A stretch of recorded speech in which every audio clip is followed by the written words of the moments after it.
Welcome to episode 132 of Comic Timing, a comics podcast devoted to the average comic book fan from the average comic book fan. Join in as Brent Cassina, rotating panel of guests, and myself, Ian Leathers, discuss whatever comes to mind, time after time, here on Comic Timing. It's just Brent and I this week as I discuss my trip to PAX East and a little bit of that Anime Boston as well. We also go into some general comic book talk, just some good old conversation between me and Cassina. There will probably be some cursing. Here now, Comic Timing. Hey there, folks. My name's Ian Leathers, and welcome to episode 132 of Comic Timing. It is an episode with just me and Cassina. Old school. Old school. What up? Goddamn right there will be some cursing. This episode better not disappear like JSA number 1. Ooh. Ouch. The long lost. Oh my God, man. Bringing it old school like you ain't kidding right there. How old was that episode? I mean, that was years ago. That's what, 09, I think? No. No? Longer. Longer? It's like 7. Shit, man. Something like that. Motherfucker. We've been around that long? I'm old. I don't know. I don't keep track. You're the one that keeps track and posts stuff. Oh, so, yes. It's me. Yes, because I'm the one who actually cares about history, and you're like, eh. I'm like, yeah, happy birthday. Eh. Whatever that means. Please. Well, I mean, we didn't even really celebrate our anniversary this time around because I'm like... No, because we haven't been putting out episodes on a regular basis up until now. So. Exactly. Exactly. I'm going a bit of a cheat. Please.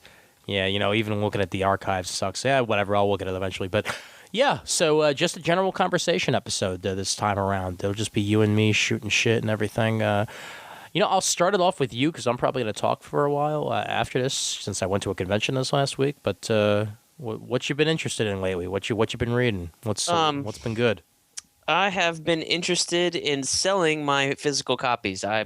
You know, I talked on the show before, probably every episode, how I'm, only buying through digital now and stuff like that. So it just got to a point where, I have. It was better when I was living back at home with my mom and dad before I got married and all this. So this is, over 2 years ago, because I had my brother was moved out at the time, and I had all my short boxes laid out in his room. So if I wanted to read something at night, I could go grab 6 issues, read it, put them back the next day. I had a pile and stuff like that. Mm-hmm.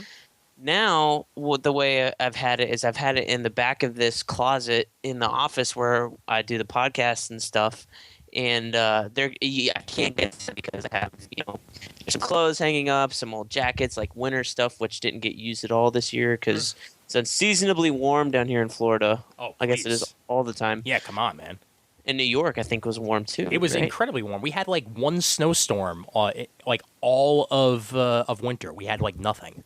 Yeah. So, anyway, they're all stacked in the back of this closet, no wider than I don't know, maybe 5 of these boxes. So, I couldn't really get to them easy access to read them. So I didn't really feel bad about selling them off, and I did it 2 years ago before I moved in with Amanda in my own apartment, and it felt kind of therapeutic. So I shipped today. I shipped 56 pounds of comics. Oh my God!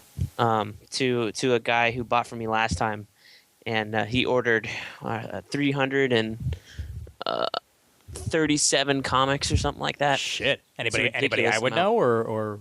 I don't know. I know he's on the forums on the newly relaunched CGS forums. Mm-hmm. But I don't. The only talk I've had with him is about this stuff. So okay. Cool. So he shall remain nameless in case his wife is listening. But big shout out to him because just made some money. So I did post it on the Comic Timing page. Hopefully no one cared and bothered to notice because we have like only 100 likes. So if you're listening, go to the Comic Timing Facebook page. Yeah. It is searchable in your Facebook thing, and it's facebook.com/Comic Timing. Yeah, you can't get easier than that. Can't get any easier than that. So go there. You can see the picture of what I'm selling. There's a link to the CGS forum where I have, all the books that I'm selling. So if you want to pick stuff out, feel free. You can always email me. That's in the CGS forum link too, or send me a Facebook message, whatever.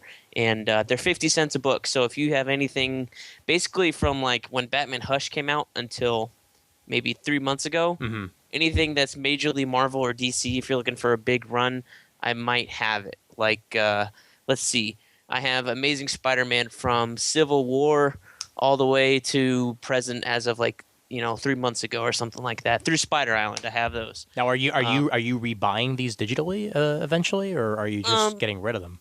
Some of them, I have all the Blackest Night tie-ins and stuff. I sold some of those with this last shipment, but I still got a lot. So when I was in France on Black Friday, I did buy a lot of Blackest Night stuff because I wanted to reread it, and I reread it digitally. So the stuff I do like a lot, I will rebuy when it's on sale for 99 cents kind of thing. All right. And are you buying any trades or anything still, or? I haven't bought any trades recently. Just because they've anything that I want to read, I'm always looking at the Comixology app and seeing what's on sale and buying it that way. And reading 6 issues of digital is not really that different from buying a trade. True. I'm just glad you chose Comixology over Graphically because of what was announced this week with that. Well, I never installed their app, so I can't speak ill of the dead. I installed their app for it was the computer app that I installed. I never actually installed it for my iOS device or anything, and it never really felt easy to me. Like flipping didn't feel natural. Like it felt like it still had some jinx in it, some bugs, and that's kind of why I'm not surprised that it didn't really last very long, because it didn't feel nearly as polished as what you get out of Comixology. Plus, Comixology had a bunch of exclusives that Graphically didn't, so I guess it makes sense for them to go a different direction here. I think that's the biggest thing is that Comixology has Marvel and DC and Image and Dark Horse. Graphically, no, Dark Horse does their own thing. Oh, they do? Okay, my mistake. Which sucks because if I want to read some Star Wars comics, I got to download their app and do it that way. Right. And who knows if they'll ever integrate it into Comixology. They probably will eventually. I wouldn't be surprised. Yeah. Yeah. But, all right. So you're making some more closet room for yourself. Yep. And just getting some extra funds. So cool. Some of those will probably go back into digital. Hopefully not too much. But, any and all offers are welcome. And if you live locally like Corwin does, shipping is free. Because I already sold him about $25. Nice. I'd recommend when you buy your stuff from Comixology, do it through the DCBS store so they can get some kickback. Yes, I usually do when I remember. Fantastic, awesome. Well, that'll segue well into a promo here, real quick, since this episode will be coming out timely and will definitely be out before the end of the month. We are indeed sponsored by DCBS, DCBService.com. As previously mentioned, they do have a Comixology store, which they are associated with. So if you click on the link right there on the front page, it's also easily accessible at DCBService.com/digitalstore.aspx. You will get to their digital storefront, and then you can purchase comics via Comixology digitally. And if you do still buy print comics, you can then apply the discount that you get from buying them through DCBS's store to your next purchase, which is pretty damn awesome. And they got some good deals this month. I mean, even just looking on the front page here, the first hardcover of Action Comics is available for 50% off, only $12.49. So if you've been holding out on the New 52, you want to read Grant Morrison's first 6 issues of Action Comics, which were awesome, you can go ahead and do so for 50% off, $12.49. I own the individual issues, and yet I might eventually buy that hardcover. It's been that good. See, the best thing about digital is that I don't ever have to do that battle. It's true, because it's right there for you. Because it's right there, I can download it in an instant. If I'm somewhere away from a wireless, I got my phone. I can just pop up a tether. Right. Bing, bada bing, bada boom. 4G. Got one issue downloaded, and the other ones are going. So. Well, I'm still the type of guy who lends things, so that's a little bit more difficult with digital. If friends of mine want to read something, it's nice that I can either hand them the issue or hand them the trade of the hardcover off the shelf, and then they give it back to me a week later. But if you're just reading it for yourself, yeah, digital is a good way to go. Yeah, well, I'm not sure that if you were to, don't count me on this, and Comixology you don't have a fit. Mm-hmm. But I guess I haven't tried this with my guy at work yet, but he's got a tablet, so I don't know if he logs in on Comixology on my screen name, if you can just download stuff and then log out and then read it or what. But I think you have to be logged in consistently as the user to read it, if memory serves. Because I mean, I'm logged in as myself on Chris's tablet, and I'm logged in on my iOS device. But if I log out, I'm pretty sure I can no longer read the comics. I think that's the way it works. But don't quote me on that. I'm not 100%. Yeah. do it right now. Invisibles Omnibus. Speaking of Mr. Grant Morrison, 40% off. This is every issue of Invisibles. So if you really want a big trade on your shelf, even at 40% off, it's $90. So go nuts if you really want the Invisibles Omnibus. But at least you're getting it for a little bit of a discount on DCBS at 40%. And they are yet again doing what they did last month with the bundle of the new 52 books that are coming out. This time it's not 75% off. It's 50% off this time for Earth 2 number 2, World's Finest number 2, Batman Inc. number 2, Dial H number 2, GI Combat number 2, and the Ravagers number 2. All are 50% off for $9.47. So you're still getting a discount from what they would cost individually, which is $18.94 at $9.47. That's probably how I'm going to buy these books, because I'm probably interested in at least 4 out of the 6 there, maybe 5 out of the 6, because I know Ravagers is supposed to tie into Superboy, and I've been liking what's going on with that. So we'll see how that goes. Whether or not Earth 2 number 1 gets my fancy, I'm still not sure, because that is the ugliest Flash outfit ever. You got to keep the helmet, man. Just trying to keep the helmet. It looks more like the serious cyclist helmets that they have, you know? The teardrop helmet. God, dude, it looks like a cross between Ant-Man and Adam Strange, really. It's more aerodynamic than the old one. That's all I got. He's got a Nike swoosh running from his chest to his leg. Hey, all I can say is Ivan Rice does some badass covers, and hopefully Nicola Scott's art on the interiors can measure up. I certainly hope so. Because all we've seen so far of this series is the covers, and I think it's a shame that they haven't shown any into actual interiors yet. Yeah, no, I hear you. Because it's building expectations, and I know Nicola Scott's. God, I can't say her name. I know her style a little bit, but not enough to go like instant buy kind of thing. Well, she's kind of been the best part of Superman. I mean, even though she's only been doing fill-ins. Like, I officially dropped that book this month. Like, I was not interested enough to keep buying it. I'll read Action Comics. I'm not like certain people. I don't need to read every single book that Superman does, and I think you know who I'm talking about when I say certain people when it comes to that. But right. But no, like it's just not good enough. I mean, maybe these Jurgens and Giffen book, not a Giffen and Jurgens are on it. Maybe it'll be a little bit better, but we'll see. The big thing here that I'm looking at that might actually get me to at least buy the first issues of these, there's a bundle of the first 4 number 1 issues of Before Watchmen, 75% off. So you'll only be paying $3.99. Regular price is $15.96 for these 4 issues.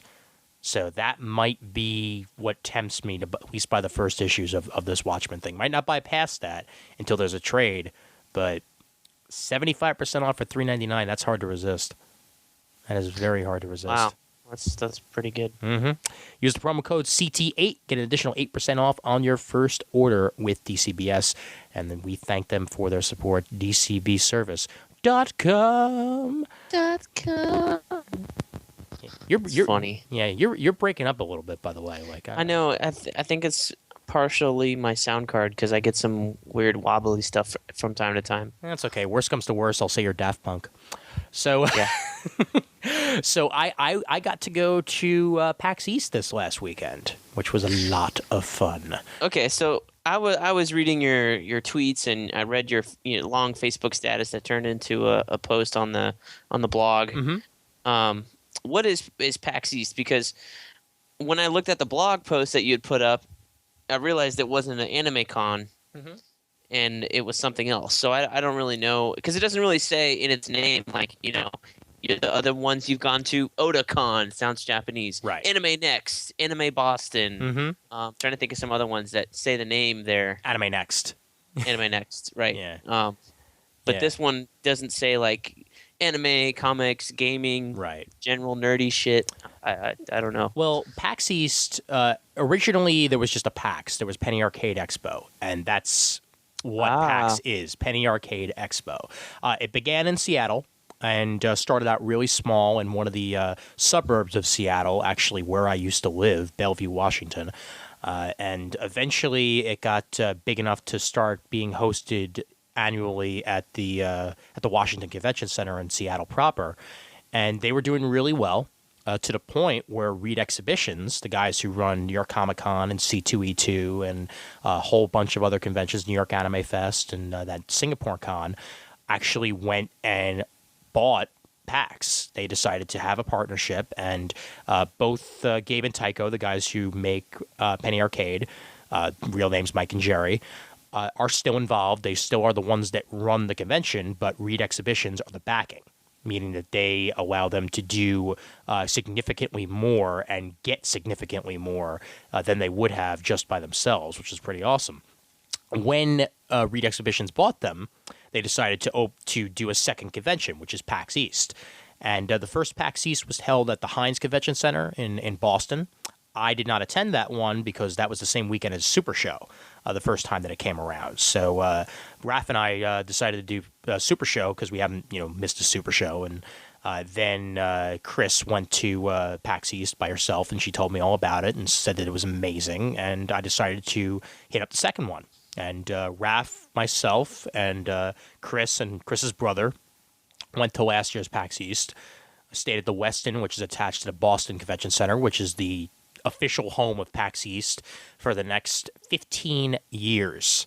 They just signed a major deal to keep PAX East in Boston for at least the next 15 years. So it's well and good right here. It gets enough people where it sells out the convention center. Like last year they had, I think, 50,000 people.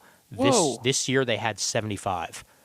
So Penny Arcade is a web comic. Yes. What does the convention feature? The convention is a combination of video games and tabletop games and card games. It's a general gaming convention.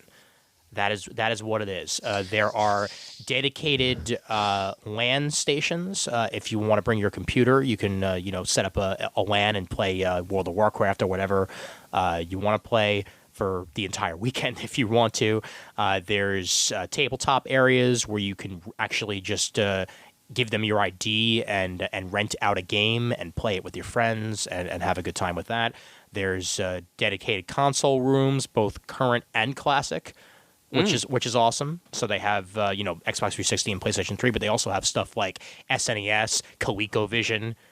I've never heard of that. ColecoVision is way old, dude. Like they have Atari there, they have Sega Genesis, NES, SNES, Dreamcast, N64.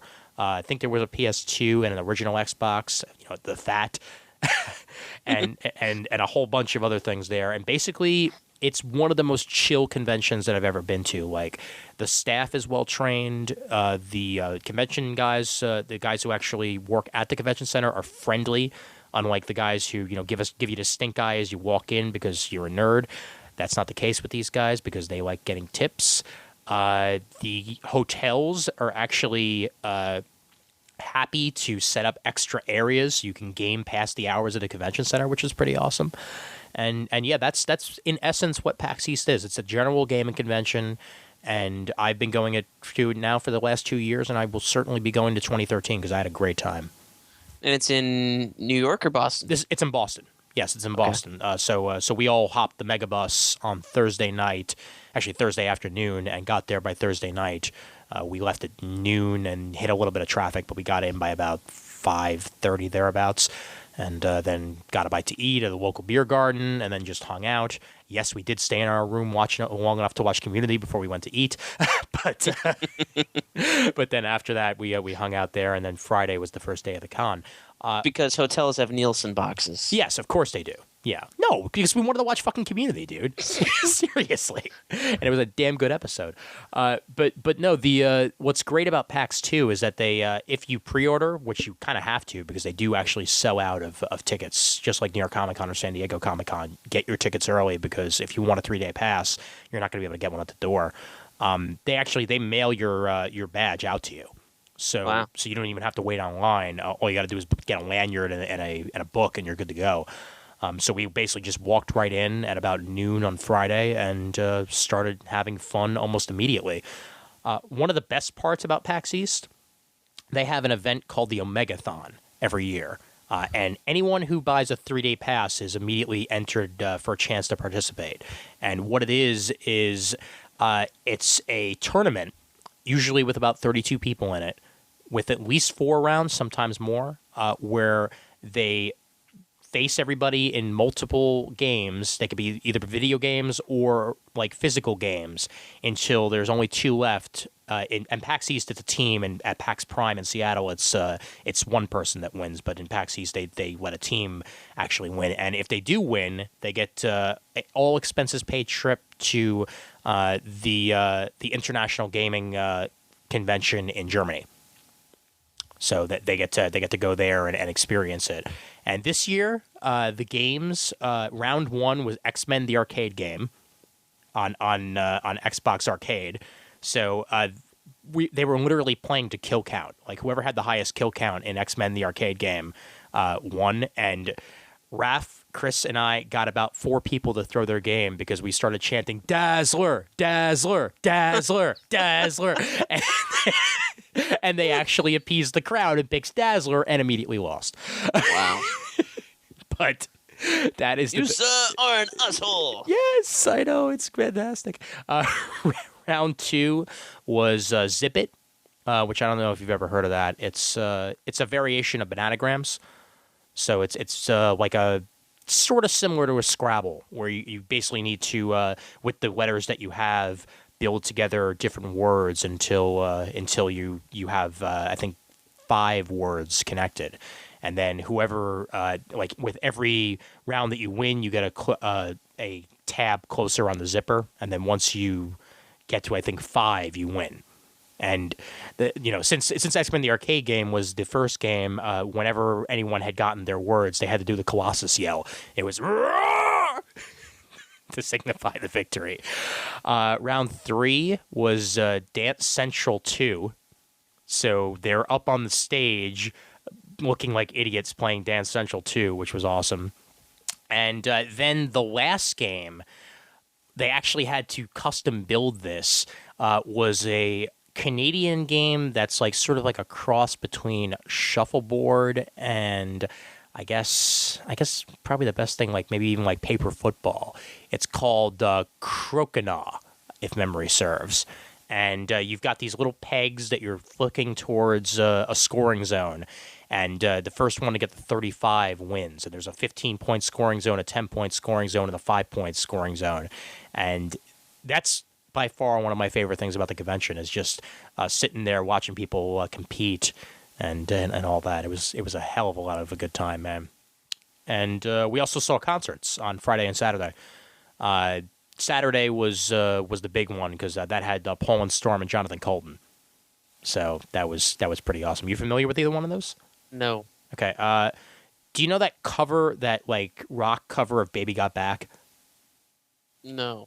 You've never heard that? I don't believe so. Okay, I'll have to send you some of his music then. Colton, both Paul and Storm and Jonathan Colton are basically geek musicians. Like they are ginormous nerds, and like Paul and Storm, they came on the stage and immediately sang a song about how George R.R. Martin needs to finish the goddamn books before he dies. Hope he doesn't have diabetes, that guy. Yeah, seriously. And the second thing they did was they went on stage and they did their TED Talk, basically, about how there's a line between humor and awkwardness, and they played the Sarah McLachlan Arms of an Angel ASPCA song. Oh, God. And they replaced the Sarah McLachlan Arms of the Angel with different songs. So, like, they replaced it with Who Let the Dogs Out. and celebrate good times. Come on. It's like, where's the line where it's humor becomes awkwardness? Which was great. And yeah, man, I mean, literally, it's one of those things where you just feel at ease and relax and just go and have some good times the entire time. Like one of the best things we did was going to the console area and the classic console area, and I got Super Tecmo Super Bowl, sorry, for Sega Genesis, and played that for the first time in 15 years. Oh my God, that game is still awesome. It's horrible, but it's awesome. So you had a great time. Mm-hmm. So where did all the anger come from? The anger came from the way that some folks at the convention, this wasn't all the folks, but some folks at the convention were treating Anime Boston, which, due to not being able to get any other dates for a convention center, because you know how difficult it is to get dates to be consistent. Like, I mean, you remember, what was it, like 2 or 3 years ago, where Emerald City had the same dates as MegaCon because they couldn't afford it. Anime Boston had the same dates as PAX East. In the same town. Same town, different convention centers, but which is fine, because there was actually, like, it was literally like one part of Boston and another part of Boston, because Boston's a big city and everything. See, in Orlando, they would be right across the street from each other. Right, and that would be kind of different. Like, I mean, you'd basically have the Star Trek music breaking out, and there'd be a battle going on. But no, for this one, it was at the Heinz Convention Center, where PAX East was held the first year. That's Anime Boston. It's a smaller convention center. It's there's a mall built into it and everything, so there's plenty of places to eat in the area and everything. And I've been to Anime Boston a couple times, and that's it's a decent convention and everything. It's just that's what it is. It's just an anime convention, really. I mean, but there are other stuff going on, and there's plenty of regular nerds there and everything. Just not just anime people, but that's the way that worked. And then at Boston Convention Center was PAX East. Much bigger, much more, many more folks there and everything. But I overheard some people putting down Anime Boston as if it was a lesser convention, saying things about anime fans, like how, like, if you showed up in a Poison Ivy costume, you'd be ostracized at an anime convention. And I immediately rolled my eyes at that, because I mean, come on, man, I go to at least 2 conventions a year that are anime, and there are as many comic book nerds there as there are anime nerds. That's the way it goes. And plus, like, this, where all the girls are, right? For the most part, yeah. For the most part. But it's not even just girls. It's the way I put it in my post, that for the most part, anime conventions are for a younger crowd. I mean, you've seen this. I mean, at MegaCon even. Like, most of the people that are there for the anime portion of MegaCon are teenagers, or at least in their early 20s. And that's the way that works. Like, they're the first thing that they found interest in could very well be anime. So they go to an anime convention, and yeah, they might talk comics, and yeah, they might talk video games, and they might do a bunch of other stuff, but they're mainly there for the anime. But there's video game rooms at anime conventions. There sure as hell are video game rooms at anime conventions. At Otakon, I see more Hawkeyes running around than I do, anime people at times. Like, there are some really nice comic book costumes there. Like, my photo on Facebook is me and a pirate Deadpool that I saw walking the halls of Otakon, which was amazing.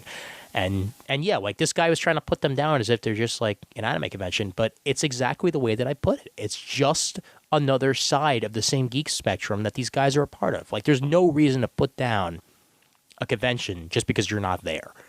And that's what ticked me off a little bit. Like, again, it wasn't widespread.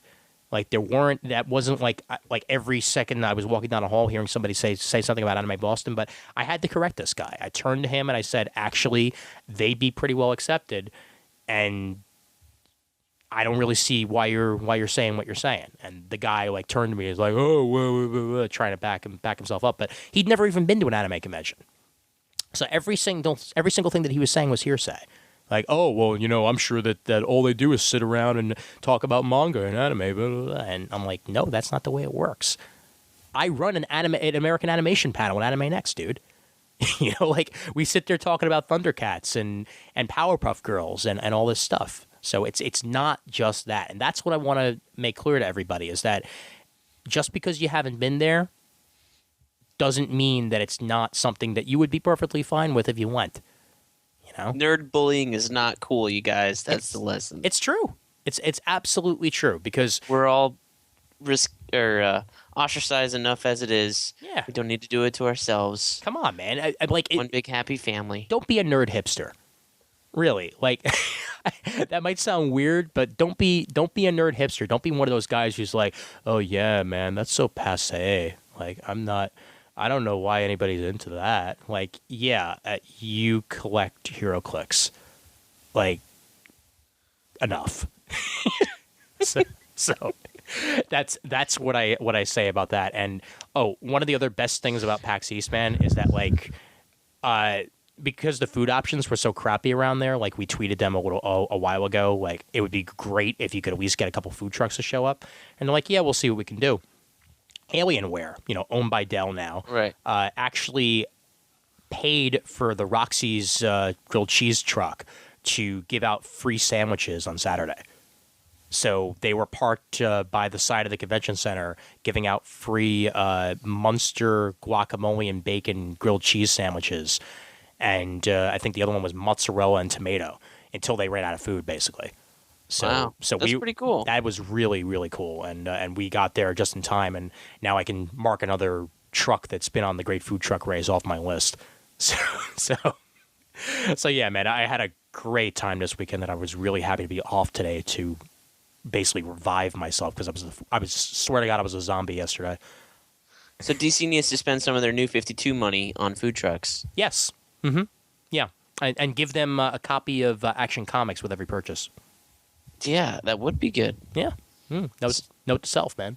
Well, of course, they would probably do like Justice League #1 or something. Yeah, I know. Even though Action Comics is a better comic, but whatever. Such is life. So, what else you been reading, man? Let me go to my handy dandy app. Mm-hmm. I can tell you exactly what's on here and what I have been enjoying. Spider-Man, Amazing Spider-Man has been really good. Yes. The thing I found funny was that they punched out Al Gore in the last issue, but it didn't look like Al Gore. That's what you get for letting an Italian draw Al Gore. Oh well. I guess Dan Slott, next time some photo ref would be good. But I think Al Gore does have whatchamacallit, gray hair now, so maybe it's not that bad. But Yeah, maybe. hey, Stefano Caselli knocking it out, doing a great job. Yeah, the last issue I read was part 2 of the In Space arc with Human Torch. That was fun. I think an even better arc was what was it? The time alternate dimension one, where there were 2 days or a day into the future, Yes. or something like that at Yes. Horizon Labs, and it was just an adventure in Horizon Labs and stuff like that. That was a lot of fun. Yeah, and then finding out the entire reason that bad future happened is because the freaking time door is open. Turn off the goddamn time door. So that was fun. Just Dan Slott, he's been really good. Oh yeah. Avenging Spider-Man. I'm not going to get the Omega Effect issue. Mm-hmm. I think it comes out tomorrow. We'll see when it comes time if there's anything else I want to get. But I have been enjoying that. I did enjoy the Madeira. The Hawkeye issue was fun, and the Cap issue was even better. So the art has been good. The art has been good. The Hawkeye issue is Greg Land, so it's a little Greg Bland. Yeah. But the story's fun. The banter is very witty. I want to buy him like an Us Weekly so he stops drawing porn face. Well, there's very little females in here, so he might have did a lot of it himself. All right. Well, let's see. Avengers X Sanction didn't really lead into Avengers vs. X-Men. Gee, what a shock. Jeff Loeb didn't actually do what he was supposed to. Let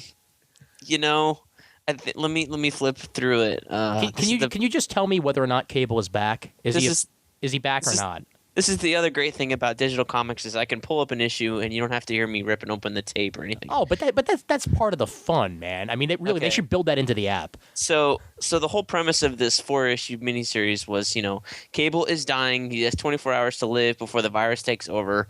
Eventually, it does. They have a really nice, sad moment, and then Hope uses some power she has, I guess, from the Phoenix Force, and takes the techno-organic virus totally away from Cable, ripping him entirely of everything that made him look cool. Oh God! Other than the pouches, so we may see some pouches return. So he's just a guy. He's just a gray-haired dude now. He's a gray-haired dude he still has the 3 like Wolverine scar on his faces. Okay. Or the whatever that used to be like a star when other people drew him, but now it's a scar. Okay. So pretty much he's just an old man. Ugh. Whoa. Is he alive? Is he dead? I don't know. They didn't really say. Great. But, does he at least have his powers back? Because he didn't. Like people seem to forget that. Like he didn't actually have his powers back. Like he's at the second to last page. He's still laying down where they were gonna bury him or something like that. And then there's some sort of like telepathic moment between father and son, Cable and Scott, where he says, "Hope is the Phoenix." Mm-hmm. And Avengers versus X-Men kind of says the same thing in issue 0. Doesn't really lead into anything at all. So basically, that entire X-Sanction book was forgettable and useless. Yeah, the art was fun. Okay. And going to Avengers vs. X-Men, issue 0 looks great on my iPad. The double page spreads. I mean, a lot of people have I really need to do a video something so people who don't have these devices can look at it, because that was the biggest thing I was always trying to do before I bought one was go in Best Buy and then try and take the time to download digital comic, and meanwhile you got 3 people waiting behind you to touch the iPad or whatever device you're using, and you're just like, fuck, I want to look at a couple pages, for crying out loud, at full resolution. Yeah. It never worked. I got the Infinite book for free with the purchase of my my Avengers vs. X-Men #1 physical copy, which is nice. I learned that the hard way because I was on my lunch break or whatever, just browsing through, and I was like, okay, Avengers vs. X-Men, buy. Avengers vs. X-Men Infinite, buy, 99 cents, whatever. And then they both download, and then I go through Avengers vs. X-Men, the digital file, and it's in the back there. And I'm like, motherfuck. So I emailed the Comixology guys and was like, hey, mistake made, any help? And they're like, sorry, we can't do refunds through iTunes store. I was like, motherfuck. Yeah. Seriously. I'm sure they could, but it's just a difficult pain in the ass. It's probably. So, I mean, it's only 99 cents, no big deal. I now learned my lesson. I'm going to wait and see if it's there. And apparently it was in the text on the issue description, and I just didn't read it. Now, see, that's why you always read the instructions. Yes. Okay, don't start putting together the table until you read the instructions, because then you're going to have 3 pieces lying on the side, and you're going to be like, where the hell do these things go? Yeah. Another thing that was a really easy buy, they had on April Fool's Day, they had a Joker sale. Oh, nice. Batman, The Man Who Laughs. How many pages is it? 66 pages. OGN with Brubaker and Doug Mahnke was 99 cents. I just read that from the Brooklyn Public Library like about 2 weeks ago. That was on there for 99 cents. I said, yes, please. Thank you very much. Mm-hmm. Good. So, there are good finds in there. Yeah. Those sales are very helpful. Did that include the Alan Scott story that was packaged in, or was that just the Joker story? No, just the Joker story. Okay. It's not what they put in that expensive hardcover they put out. Okay, because there's an unexpensive trade. That's the one that I got from the Brooklyn Public Library. Okay. Yeah, because that had, like I said, both the Man Who Laughs plus the Alan Scott material, which, I mean, again, has nothing to do at all with the Man Who Laughs, but it's still a good story. Yeah. Spaceman, have you been reading that? No, what is it? Okay, it's a Vertigo series, the most recent collaboration between Superstar team from 100 Bullets, Brian Azzarello and Eduardo Risso. Okay.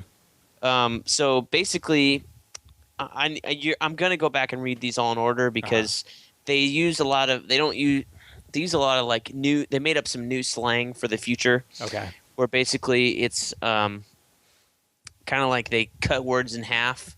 Okay. And you're supposed to figure it out what it means for yourself. Oh, so Dick Grayson on Young Justice did actually know what the future was. That's great. Right. So let me open up something. Yeah.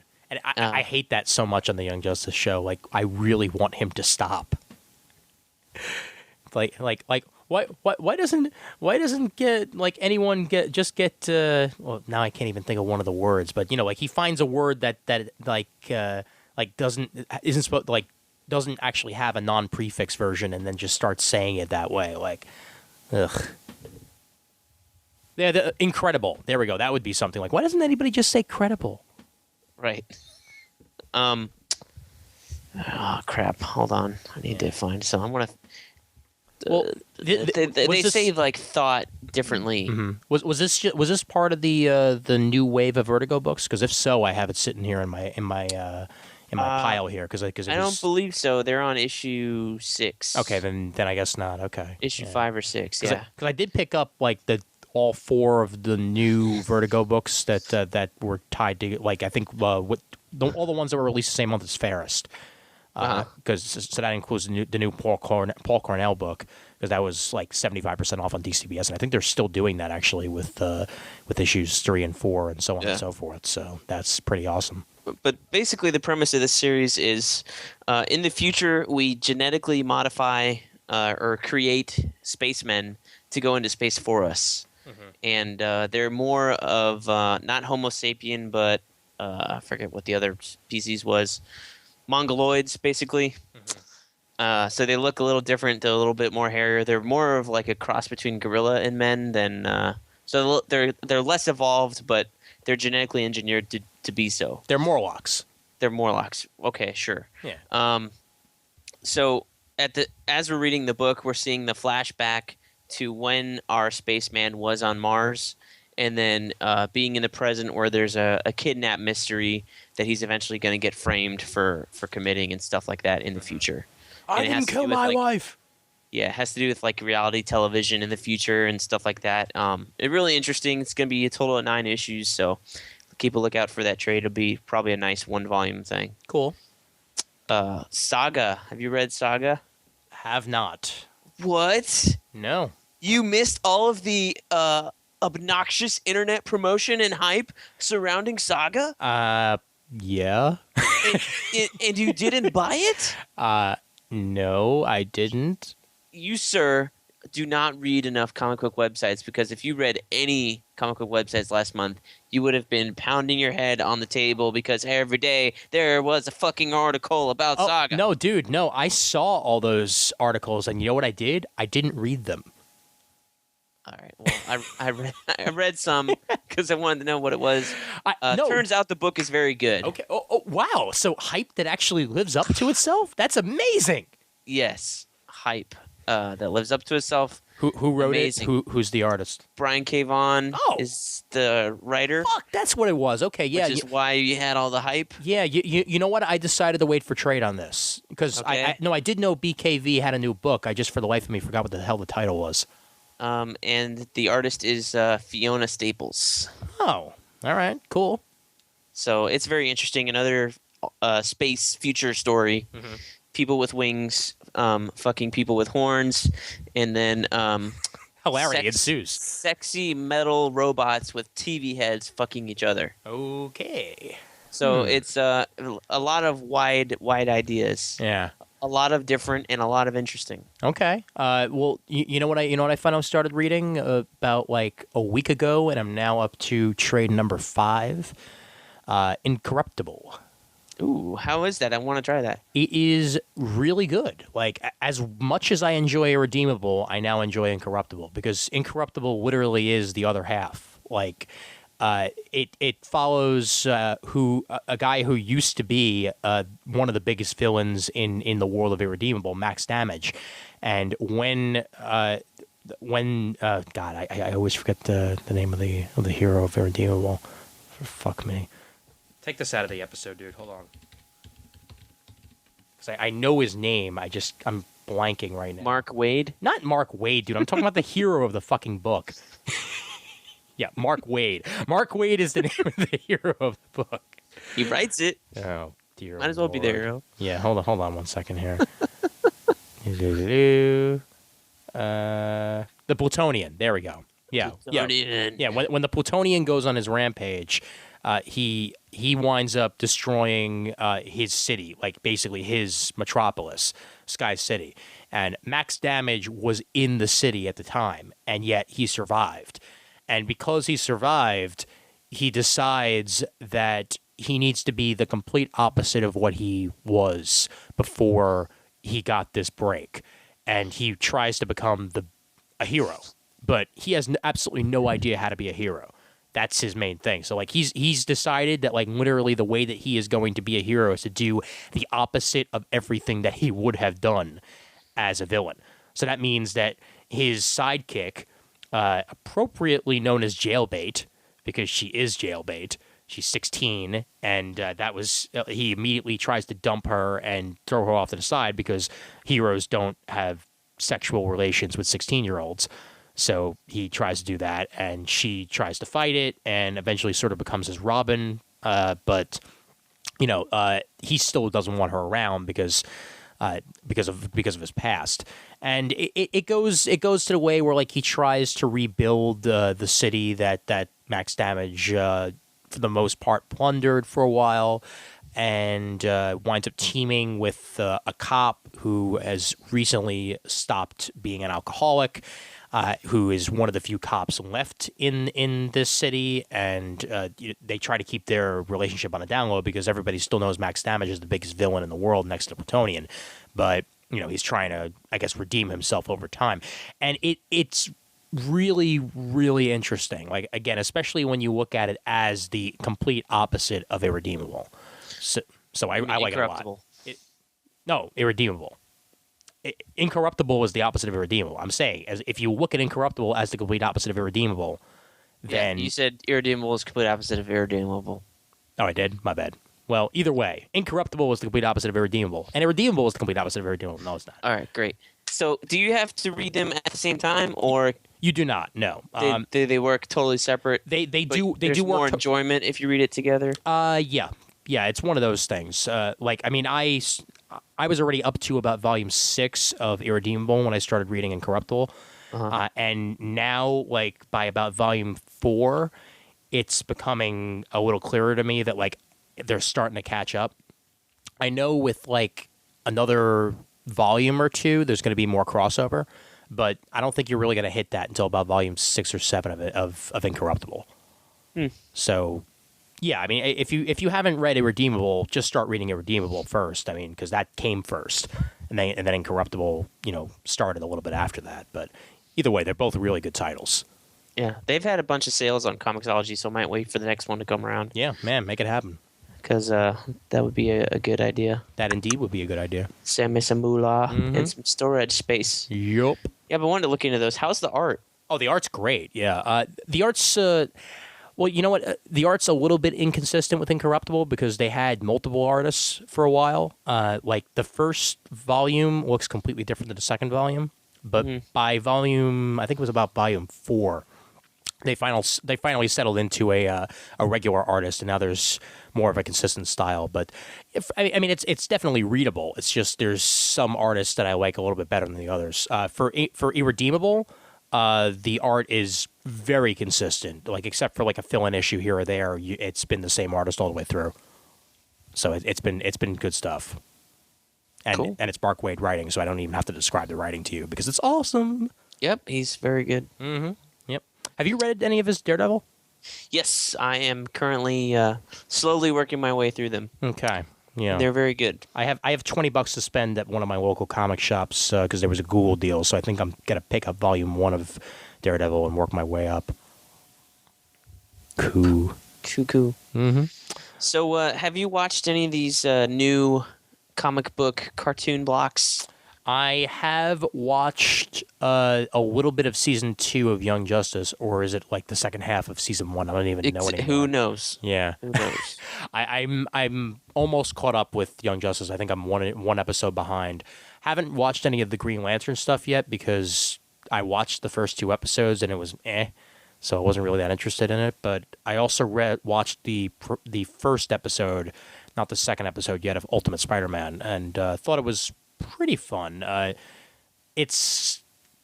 You could tell it's for kids. That's the one thing that like sort of gets me on Ultimate Spider-Man. Like it goes for the cheesy jokes a little bit too much. But maybe they'll work that out over time. Yeah, I mean, I watched. Let's see. I think I probably caught up on 2 weeks of them in the past couple days. They're, 2 episodes of each. Yeah. And I like Young Justice a lot.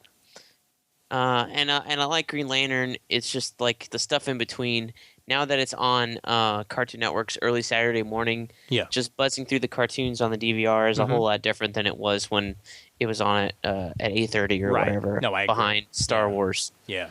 which is fucking great, always as always. Except when they do 4 episodes of the droids. Oh my god. I still see no reason at all to bring back Darth Maul, and I think that's stupid.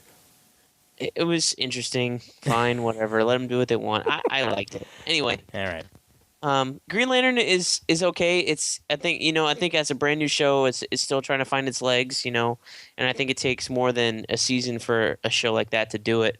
The last episode they had Saint Walker on there, which is pretty interesting, but he wasn't in his blue outfit. He was just, "Hi, I'm Saint Walker. There will be hope." Blah blah blah blah blah, and he's like.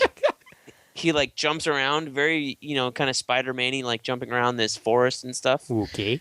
The other weird thing about that, so that was a little interesting cameo, and I won't give away the end of the episode, but it's kind of a giveaway when you're watching it. They're stuck on a planet, and the planet's alive. Green Lantern. Oh, so obviously it was not Mogo in any way. Not Mogo, because No. Mogo's dead. Yeah. Oh, whoops. War of the Green Lanterns, everybody. Good times. Craziness. Yeah. I'm sure they'll bring him back eventually. Okay, so the other thing, that Red Lantern that showed up in the premiere, I forget, I don't know his name. He looks more human than the other dude. Yeah, Bob. I call him Bob. Bob, pretty generic looking, got a gray skin color. Yeah. He is now a reformed Red Lantern or something. Oh, come on.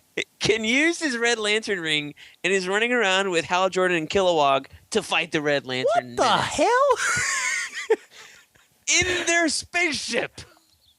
Green Lantern still travels in a fucking spaceship. All right, look. I'm okay with the I'm okay with the spaceships if it's like a long distance they're going. But if they're going from like Mars to Earth, what the hell? Well, I think their justification is that they're still on like the outer rim or whatever, Dear. away from Oa. Because I mean, obviously they have spaceships because that's how Abin Sur got to Earth. Here's another awesome thing that you'll love. Oh no! You remember how the ship talked to? I've learned that whenever you say those words, I should immediately think the opposite. But please continue. Right. You remember how the ship had an artificial intelligent, sexy girl voice that talked to Hal? Yes, I remember that. She built a robot of herself and can travel her essence from the ship into the robot and do other shit. Oh fuck me! So there's 4 of them. There's a Red Lantern. There's the ship girl robot, and Hal and Kilowog. Okay, question: is there a Kyle Rayner? Because I'm not interested otherwise. There's no Kyle Rayner. Fuck them then. Fuck them all. Nah, man. Like, there's a reason I haven't touched it on my DVR yet. It's just I'm not interested. Like, I'll watch it for the interstitials. I'll watch it for the in-between stuff because that's been fun so far. Like, the Plastic Man shorts have been hilarious. Yeah. And the Teen Titans Go stuff. Yes, I still call it Teen Titans Go. My Chris hates it when I call it that. It's like, it was just called Teen Super Titans. Best Friends Forever have been the best ones, I think. Yeah, no, that's been good stuff. Yeah. Did you watch the Animal Man one yet? I did watch that one. How that was was it? really kind of weird. Yeah. Just like Animal Man saves animals, not people. Okay. I was really surprised that girl did not die on the train tracks. He's like, "Did you see that?" I'm like, "Who the fuck saved her?" Superman swoop in, saving Animal Man's ass from looking like a jackass. God. Oh, I don't know. You know what else I noticed? That the voice of Captain Marvel on Teen Titans switched Lowe brothers. Like, it went from being Rob Lowe to Eric Lowe. Captain Marvel Yeah. on Teen Titans. Sorry, not on Teen Titans. Young Justice. What the hell, man? You know what I mean? No. On Young Justice, it started out as Rob Lowe for like the first 2 episodes, and now that we're in the new season, it's the other Lowe brother. Oh, I don't know. It's barely even noticeable because they have pretty similar voices. But I love that they did World Without Grown-Ups on Young Justice. That was great. That was cool. It was a very cool Yeah. episode. Mm-hmm. Little weird that Zatanna's dad is fucking Dr. Fate now. Yeah, I know, but Not sexually, but is Dr. Fate. hey, you don't know what happens in that helmet, man. No, you don't. No. You don't. Well, I'm kind of okay with it because it's already been established it's another universe, so whatever. Yeah, it's totally different. Yeah, it's a different Earth that's almost exactly the same. But But whatever. I mean, I've dealt with it already. I'm already over my angst that it's Dick instead of Tim and Wally instead of Bart. But, such is life, man. Such is life. Yeah, I'm really trying to like Ultimate Spider-Man, but I'm thinking it's a little too kiddie for me. Yeah, I mean, Like- I agree with you for the most part on the first episode. I'll have to see what I think about future episodes. And did you watch the premiere of Avengers? I did. I didn't pay much attention to it, and the second one I didn't pay much attention to. I don't know why. I loved watching him on Netflix season one. Yeah. I did that a couple months ago. I don't know what happened. If maybe I'm just should put my iPad away in the other room. Yeah, that's probably it, man. That's probably that it. could be a distraction. But I downloaded the first episode from iTunes. Yeah. Because it was free. That show got so much better as it went along. Oh, yeah. Avengers, like Big it time. started off really slow, and I wasn't interested, and then it got much better. Apparently, Captain America is still a Skrull. Oh, Or is a he Skrull. is awesome. So they are doing Secret Invasion. Fantastic. I believe so because that's the last thing that they showed on the last season on yeah, Avengers. right. And it's kind of weird because he's walking around asking questions like, "Oh, so who's AIM again?" And I'm like, how long have you been leading the Avengers and you don't know who AIM is already? So I forgot. he's almost given himself away. Okay. Like he's almost there. Yeah, but but this season's going to have some interesting new additions. Like I know Yeah. Nova's going to be on it. Captain Marvel / Ms. they're Marvel. gonna have a shit ton of new characters, and that I think I'm gonna stick around. Just Red for that. Hulk, dude. Yeah, I saw that. Like already? Okay, because they introduced Thunderbolt Ross last season, so I guess he's already going to become Red Hulk on the show. Hey, whatever, man. Another thing of totally different universe, Yep. but still based on the movies, you know? Mhm. Because Stark Industries, the arc reactor, had a glass ceiling similar to the Iron Man 1 movie, Yeah. and that- everything else about Tony that- Stark is from Iron Man. Yeah, that, and they got the guy to voice him that was the stand-in for Robert Downey in the Iron Man movie game. Okay. Yeah. Yeah, he's good. He's good. I like him. No, he's pretty fun. Yeah, he's better than the voice they got for. I mean, unless it's the same voice and they're just doing a horrible modulation job, but much better than the voice they have in Ultimate Marvel vs. Capcom 3 for Iron Man. I did not play that yet. It is good. I enjoy it. It is good. Okay, so have you watched any of the animes on G4? The Marvel animes? Oh yeah, I watched like the first 2 episodes of the X-Men anime, and it was weird. That's kind of what I'll say about it. Like, I mean, I didn't watch the Iron Man one because it also kind of looked weird. I didn't watch the Wolverine one because I forgot it was on, and then I watched the first 2 episodes of the X-Men one, and it was decent. It was decent. It's just it also kind of sort of felt a little. I don't know if forced is the right word, but it did kind of feel like they were trying to, I don't know, like, sort of like make you feel like the show has been around longer than it was. Like, jumping you directly into the X-Men's history, like, without starting with an origin or whatever, makes sense because we've seen the origin like 7 times already. But, like, it kind of felt like the team was too established, and yet then, at the same time, not established enough, if that makes any sense at all. No. Okay. So did you catch any of the Blade ones?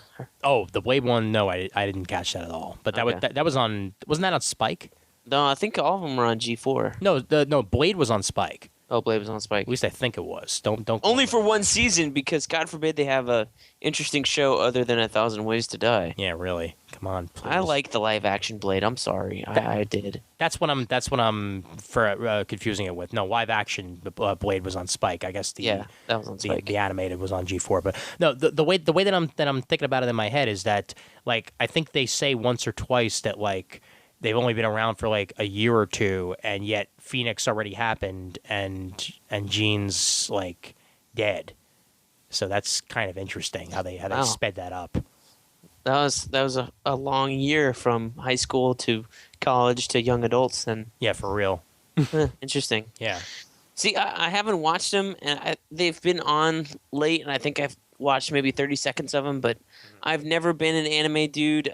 I liked Dragon Ball Z a few years ago, but with my attention span now, I don't know if I could stand like the long cuts where someone's talking and they're slowly panning across the screen. Yeah. Mm-hmm. And then like just show the fucking person, cut to the other dude. Yeah. Something happened.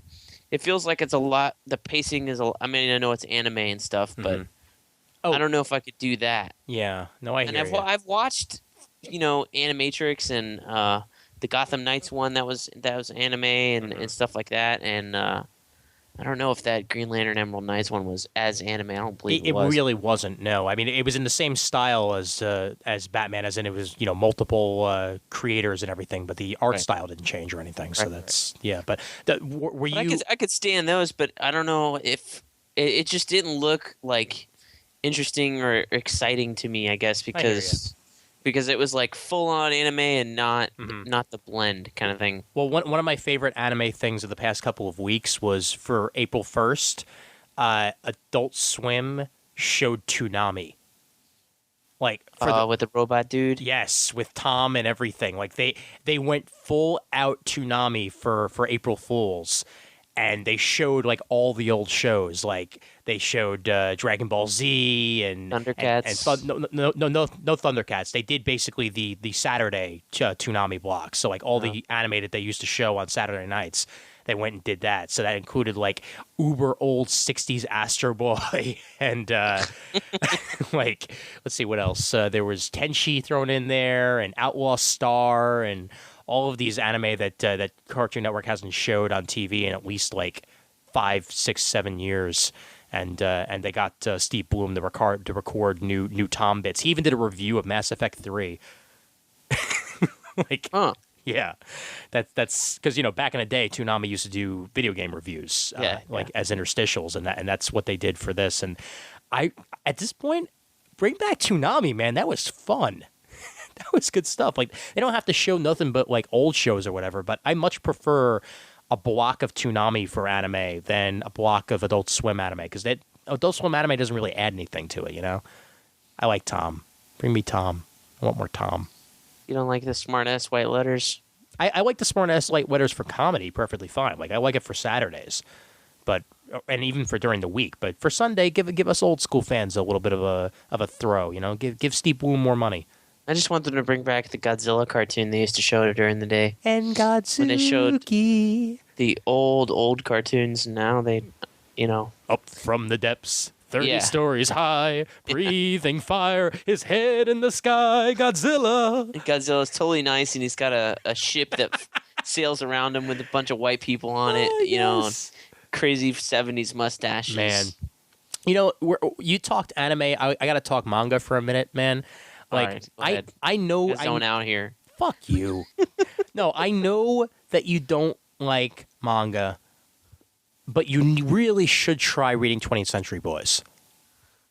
I have never said I don't like it. I have not been exposed to one I liked. Okay. Well, let me. You made me read that one, and I didn't really dig it. That was, and I know that's not your style now, and that's okay. It was just the reading backwards thing kind of got me a little bit. Okay, was my main thing. Well, that takes a while. I mean, that's because I've read. What was it? Before Dragon Ball Z got re-released as a manga, in the States, somebody was translating it online. Yeah, the scanlations. Scanlations. I read those like that, but they flipped them. Right. So you could read them normal. I dug that because I was like, "Ooh, what's going to happen next?" Before they finally translated when they finally caught up to the rest of the world with the Boo saga and shit. Right. Back in the day. Well, let me explain 20th Century Boys to you. Let me give you the basic premise. Okay. So they're hanging out in their clubhouse and start creating what is in essence. What the hell's incessance? In essence, sort of like a manifesto, like, if they were superheroes, what would they be saving the world from? And they created this, this villain that creates like a virus and releases it and tries to kill people with it. And that there's these other weapons, that there's this huge mech that would be trying to menace people, and that they would be the ones to have to save the world from it. Well, flash forward to the year 1999. It's about to be Y2K. And these things start happening around the world. Like there's a virus that kills a bunch of people not just in Japan, but in the U.S. and in France and a whole bunch of other places. And the guy who was I guess, sort of the leader of this group of kids, realizes that this is a little weird, like sort of gets this pang of remembrance, like this seems pretty familiar. And then a couple of other things start happening that remind him of the book, and he realizes, and because he finds his old journal, that the things that are happening across the world are what were written down in this children's manifesto back in the 70s. So he winds up gathering together the friends that he knew back then. And as he does so, one of these friends, out of the blue, who had been working as a teacher, quote unquote, commits suicide. And he knows that that something's up because the day before he was told by this friend that there was something very important that he needed to tell him. So, that's clue number one, that something weird is going on here. And he gathers together all the friends, and they do their best to try and find out who this person is, who's calling himself the friend. Like, he has created almost like a cult. In fact, it is a cult of people that believe that he is the savior of the world. And, in order to be the savior, that there must be a cleansing and all this stuff. And it's a really interesting sort of end of the world scenario book that goes in a bunch of directions that you would not expect it to. And there are time jumps in this too. Like, you go from the year 2000 at one point to, I believe, 10 years later, and how the world is recovering and everything from that. And then there's another time jump later on. It's a really interesting book that I think you would actually enjoy. Don't quote me as to whether or not it's online. Whether it's available in any of the apps, because I think it might be, because it's being released by Viz, and I think Viz has an online reader. But you can maybe give it a shot that way. And if not, if you ever see it for cheap at a shop or whatever, it would be worth at least picking up volume 1 to see if it catches your fancy, because it is one of those books that like really gets you hooked, like from even the first volume. It doesn't really take much lead up to be interested in it, but it's good. And there's two I think either 2 or 3 Japanese movies that have been released of 20th Century Boys that span the bulk of the series, and they've been translated and released in English as well. So that might also be a way for you to look into it. But just like Death Note is one of those must-read manga, 20th Century Boys is definitely one of them too. Okay. Yeah. So something to think of there. I like how this episode has almost become like a review corner without being a review corner. We should probably do more of these more often. Yes, we should. Talking. Are we going to title this Comic Talk, or is that trademark infringement? Oh, that's trademark infringement. This is just Talk Comic. Talk Comic. Yeah. Talk Comic. Man, Talk Comic. Comic Timing, episode 132, Comic Time. And then in parentheses, ing. People won't get it until an hour and 15 minutes into the episode. Yeah, really. Did you? How caught up on you on Fantastic Four? I guess I'm caught up. I read 603. Okay, but so you haven't read 604. Still not. I've read spoilers on 604 or something, but okay, all right. What I have read since Johnny came back, it's pretty much all that I've read, and still not Hickman fan. Oh, on FF, because like I read Secret Warriors, right, and it was good, and then kind of at the end it kind of petered into nowhere, and then Shield disappeared off the face of the earth. And the last issue that I read was the same 4 pages with different coloring, every 4 pages and the same words. Oh, but that was great though. I mean, did you read the issue before that? I did, but okay. With all silent stuff, yeah, I read it. It's just not for me. And then when he downloaded or when he launched his new book, Manhattan Projects, he put a bunch of all the old stuff number 1s, like for that different image, like Red Mask for Mars, Nightly News, blah blah blah. Right. Everything except Red Wing. Yeah, Red Wing, which we read and I liked. Yeah.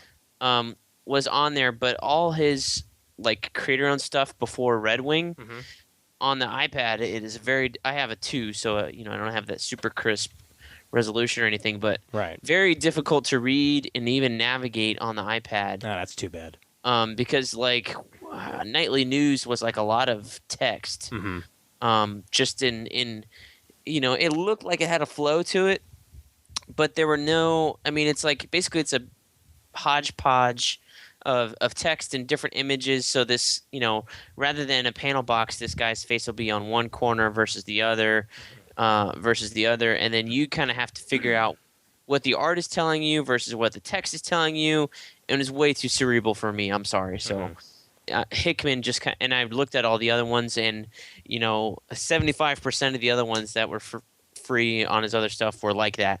So I was just like, Pax Romana was like that. I was just kind of like, count me out on the Jonathan Hickman indie stuff unless I go back to Red Wing and Nick Batara and the Manhattan Project sound interesting. Because that's conventional comic book art, and I can't get around the unconventional stuff like the David Mack Daredevil. Fucking hated that shit. Yeah, see, I wasn't. Well, no, David Mack Daredevil, more recent David Mack Daredevil I didn't like, but the David Mack Daredevil, which was I guess volume 3 after Kevin Smith's stuff, was really, really good. That I liked. The first Echo arc, like right before.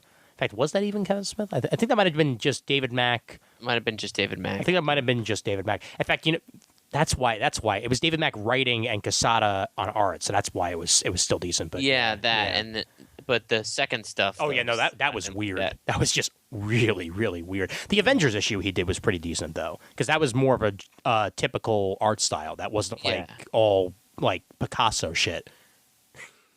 But the reason I say it though, so you haven't read any FF, like actual Future Foundation stuff? No, I haven't read any Future Foundation other than the first issue. Okay. I mean, I know you say that you're not that big a fan, but wait for a sale or whatever, and give at least the first 10 issues of of Future Foundation. Future Foundation now, isn't it just fucking Power Pack? No, it's not actually. It's the. Well, I mean, there are maybe 2 members of Power Pack involved, but no, it's actually straight up the name makes sense now because this is the future.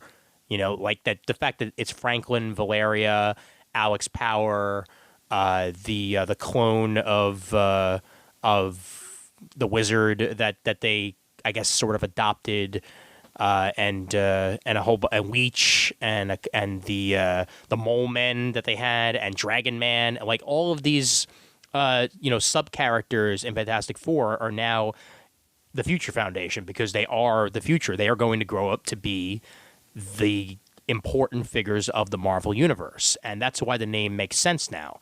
What I do like about Future Foundation after Fantastic Four came back is that all of the story that happens in Future Foundation is actually backup for Fantastic Four. It's sort of like how they're doing Avengers versus X-Men and then AVX. AVX is Future Foundation to Avengers versus X-Men's Fantastic Four. Okay. That's the way it works. It's one complete story. You're just getting, I guess, more of the details in FF, which I've been liking a lot. But if you're not a fan of Hickman, you're not a fan of Hickman. Whatever. I've been hooked on his stuff lately, especially Fantastic Four. Well, I read the first Fantastic Four arc with all the reads, and then I've kept along a little bit from there, and it didn't grab me, so I dropped it. But I have been picking through the stuff he's doing on Ultimate Comics Ultimates or whatever, the new Ultimates or whatever you want to call it. Ultimate Avengers. That's been cool. Yeah. That has been really good. But I don't understand why I don't like his Fantastic Four. Yeah. It happens. I don't know. It's a very cerebral book. It's very it's not typical storytelling. I mean, I hate to put it that way because it makes me sound like a dick, but it's not the standard superhero fare. And yet, past where you read, it sort of becomes that a little bit more. Once we start getting to the leftovers of the Council of Reeds, the few 3 that are left, and they start dealing with how they're going to try and get their worlds back. That's when the story really picks up, and the fact that Nathaniel Richards is back and he knows a lot about the future and he's basically trying to stop that future from happening. It's pretty awesome, especially that it ties in certain ways to Shield. That at one point they actually straight up have Da Vinci from Shield show up in Fantastic Four, which is awesome. But something that you can look into if there's ever like a trade that's available on Comixology for cheaper than what it would go for otherwise. Okay. Yep. I'll keep an eye out. Mm-hmm. Have you been reading Ultimate Spider-Man? Yes, With Miles Morales. I have, and it is awesome. Yes, very much. Did you read number 9? Number 9, would that be the one with Scorpion on the cover? No. Okay, which one is number 9? It's the one with Prowler on the cover. Then no, I have not read number 9 yet. It's in my pile to read, I believe. That's last month's, right? Okay, yeah. This is the one that just came out maybe like a week or two ago. Oh, in that case, no, I don't have it because I don't have my shipment for this month yet. Okay. I won't say anything, but I'll say this. David Marquez, new artist, a great companion to Sarah Pichelli. Okay. Love it. Yeah, because you're like one of 3 people that didn't like Somni. Right, apparently, and I'm the only one because he got nominated for a fucking Eisner. Yeah, because he's awesome. And I was like, what? Yeah.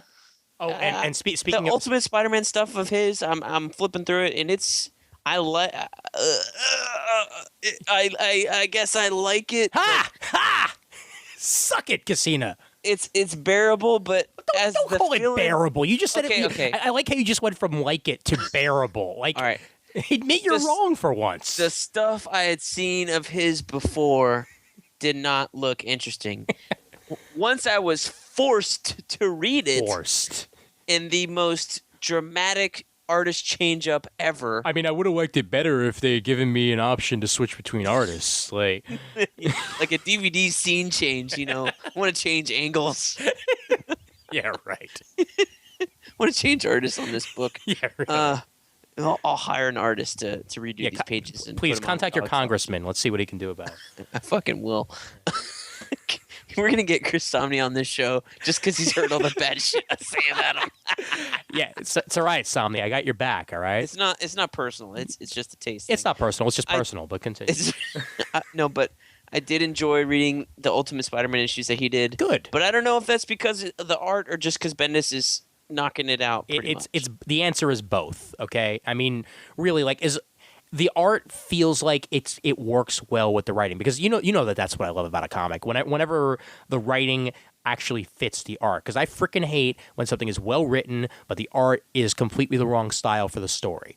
That's not what you get in Ultimate Spider-Man at all. Whether it's Pichelli, whether it's Somni, whether it's this guy that you were just talking about, which I haven't read yet, I'm sure that his art is going to work with it because Marvel knows how to pair artists with Bendis.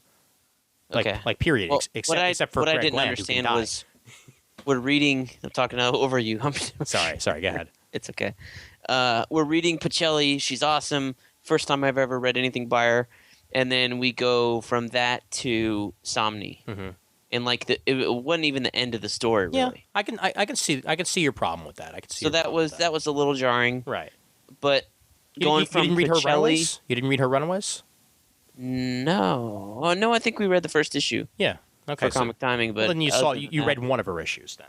Right, but I wasn't not familiar enough with her to be like, oh yeah, Sarah Pichelli, I like her. Mm-hmm. But going from Pichelli to Marquez, the new artist, a lot better transition. Okay. Oh, did you read MYX back in the day? No, I did not. You did not. Okay, because that's the other thing that she was known for at the time. But okay, so much more of a comparable style then. Oh yeah, okay, I mean cool. much better flow between issues. All right.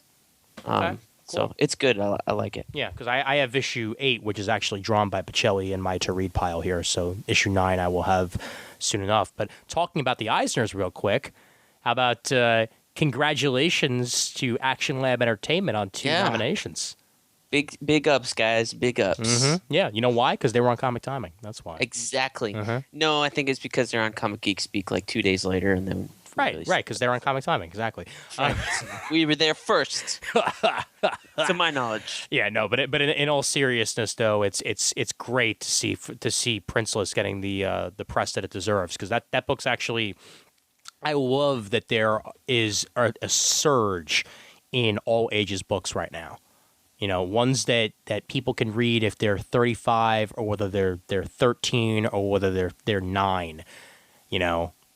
That's what we need to see right now. We need to see books that are actually, like, I guess, I don't even know if tame is the right word, but that are approachable enough. There we go, approachable to be for any audience that you give it to. Because we say it all the time, how else are you supposed to get kids into comics unless they find comics that they can actually read?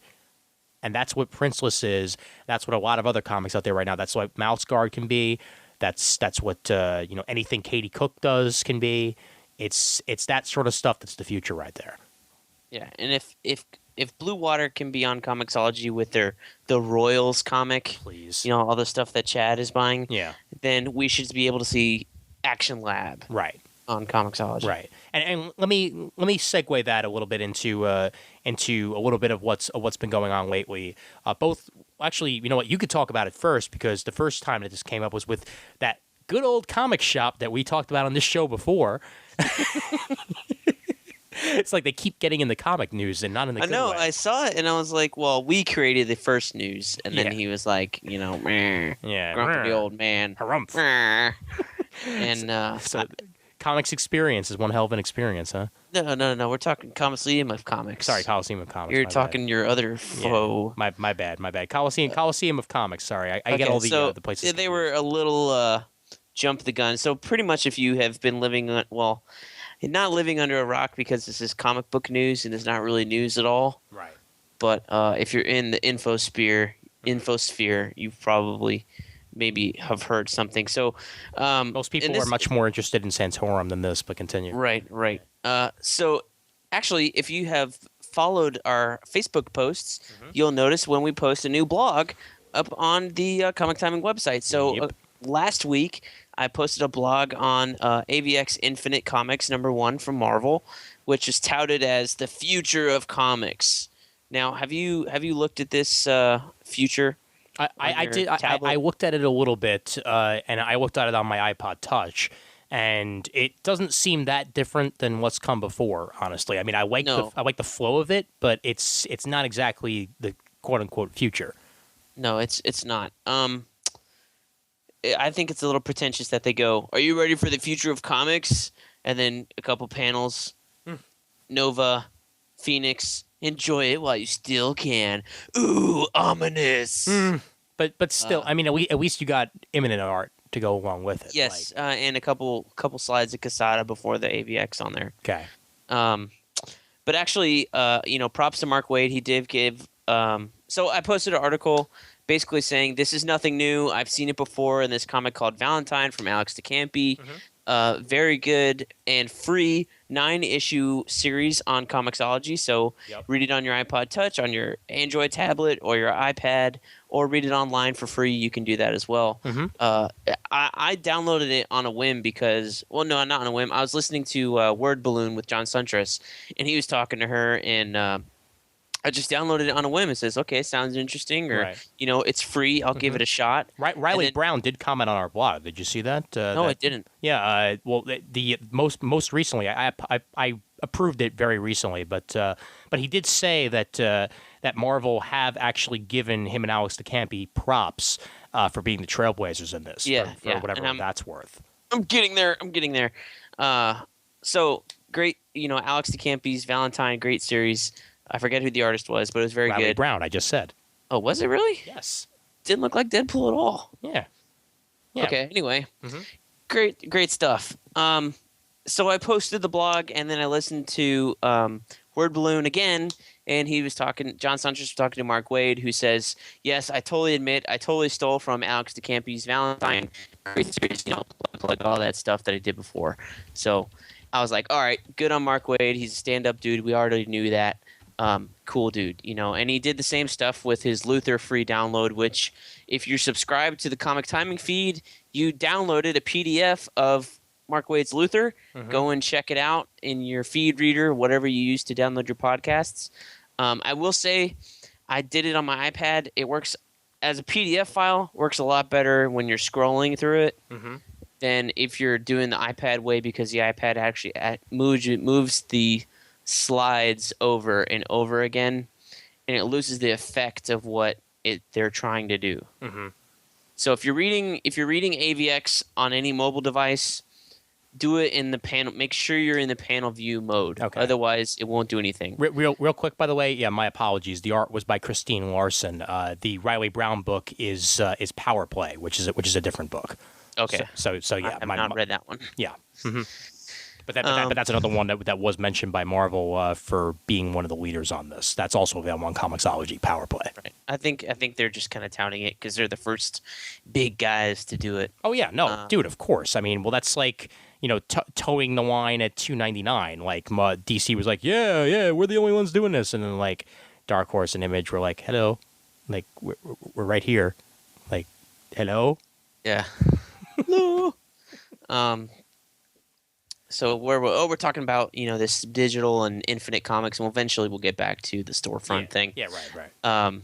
But I want this is to me more exciting because it's more recent. But no, I like what Alex Campy did and the way they use. Basically, what they do is if you don't have one of these devices, is you have your computer screen or an iPad screen, and instead of moving your eyes panel to panel, the word balloons or text or narrative captions will pop in and pop out, and then you'll move to another image, and as you swipe or touch your screen or whatever to activate the next thing, you're kind of the next couple of things will pop up, and it kind of creates the pacing for you a little bit better than than if you're reading it on a printed page or on an iPad screen like a normal comic.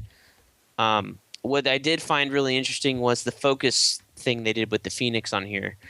And because it's a digital, they're able to do two things, so there's a panel of Nova flying in front of the Phoenix. This new Nova, I think, right? Mm-hmm. Because on the Ultimate Spider-Man cartoon, he's a Hispanic guy, and he's not Ronnie Raymond. What's the other guy's name? Didn't he start with an R too? Old Nova? Yes. Yeah. Or was that Dark? Richard Rider. Richard Rider. Yeah. Thank you. Mm-hmm.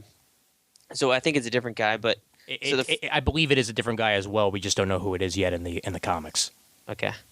Well, in the new Ultimate Spider-Man cartoon, he's a Hispanic young gentleman whose name I can't remember. Okay.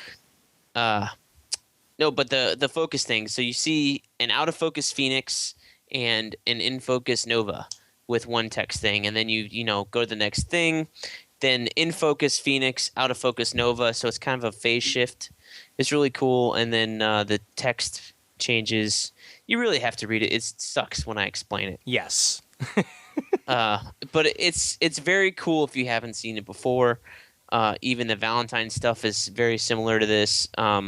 This actually, I think, has more panels. And if I remember correctly, Valentine was more of a full screen experience. Mm-hmm. But the way they do panels on here is very cool too. I liked it a lot. Okay. So it's interesting. It's just that the story isn't really necessary. Right. Well, yeah. Well, I think that's what Marvel is specifically doing with this Infinite stuff and AVX and all that is it's side story that if you're interested, go ahead and do that, because they did say, I think multiple times, that they want the story of Avengers versus X-Men to be told in Avengers versus X-Men. Like you can read it in, you can read more about the story in the individual titles that come out or in AVX or in Infinite, but you will get the bulk of the story here. This isn't going to be like in Fear Itself, where 3 more issues come out after Fear Itself that are more ending than Fear itself.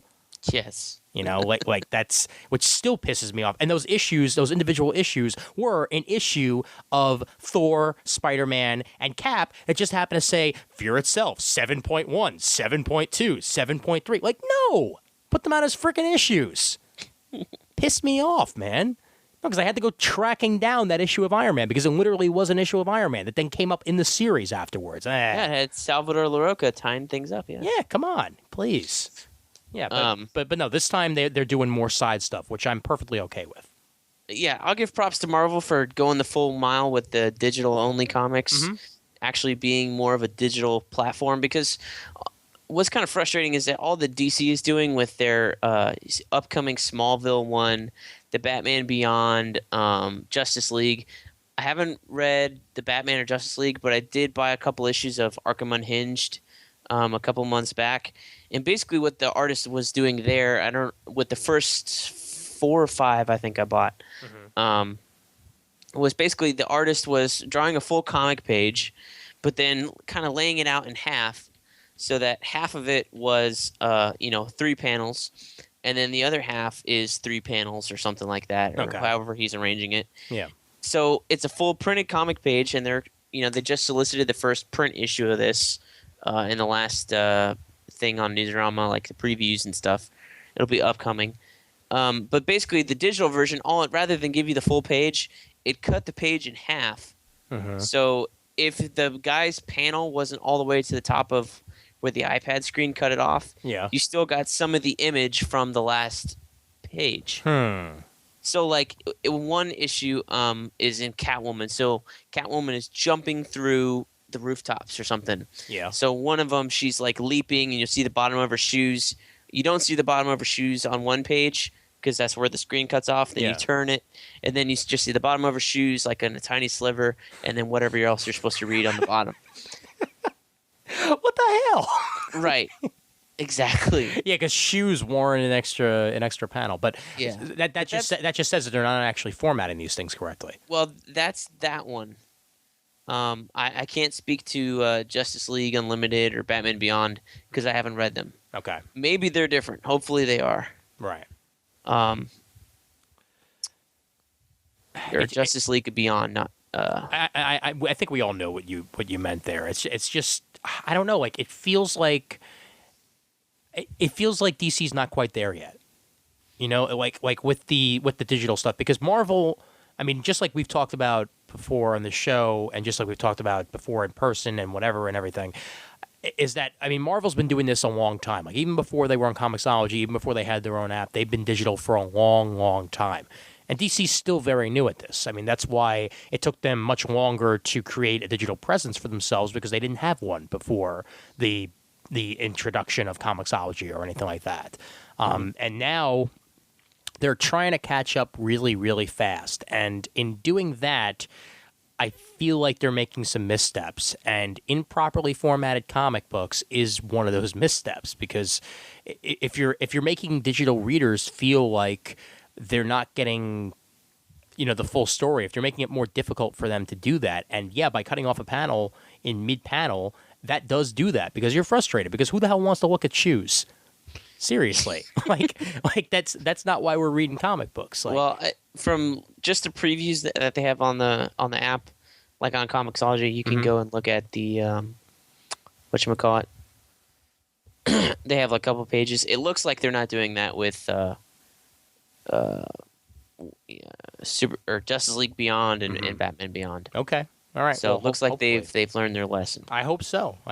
For readers' sake in general, because while I haven't gone digital yet, if I ever do, I don't want to see frickin' shoes. Enough said. Well, actually, this is kind of confusing. So I'm on the Batman Beyond preview pages. Yeah. And now they look like full pages. Okay. And then it says Batman Beyond 2012. It's got the little the digital covers are half of the size of a normal cover. Okay. These are full comic pages. Okay. With art by Norm Brayfogle, written by Adam Beechin. Nice. And then number 3 actually goes to the half and half thing. So they switched it midstream. I think so. I think, or maybe Norm Brayfogle's is so old school that he's not going to do it the way that they wanted him to initially, and so they said, okay, fine. I don't know. Whatever, man. Whatever. I mean, I guess all we can hope for is that it's readable. Yeah, it's just interesting how the different companies take different approaches to it. I hear you. I mean, well, just like you said, the Dark Horse is still literally the dark horse when it comes to digital, that they haven't jumped on the Comixology bandwagon yet. Oh yeah, I mean, I don't even have their app installed because I had it installed and just but I could not figure out how to buy things on their app. Well, that's not good. And I don't know that you could, because I couldn't figure out how. So I don't know. Let's see here. Hold on. I'm going to Comixology.com right now, and I'm clicking on Dark Horse. Dark Horse has a section on Comixology. They have a couple, but it's nowhere near what Dark Horse offers by themselves. Okay. Let me try and download the Dark Horse app. Yeah. Well, I mean, while you do that, I can talk a little bit about what I was going to talk about. Okay, yeah. So what we were talking about the Mark Waid overreaction, Right.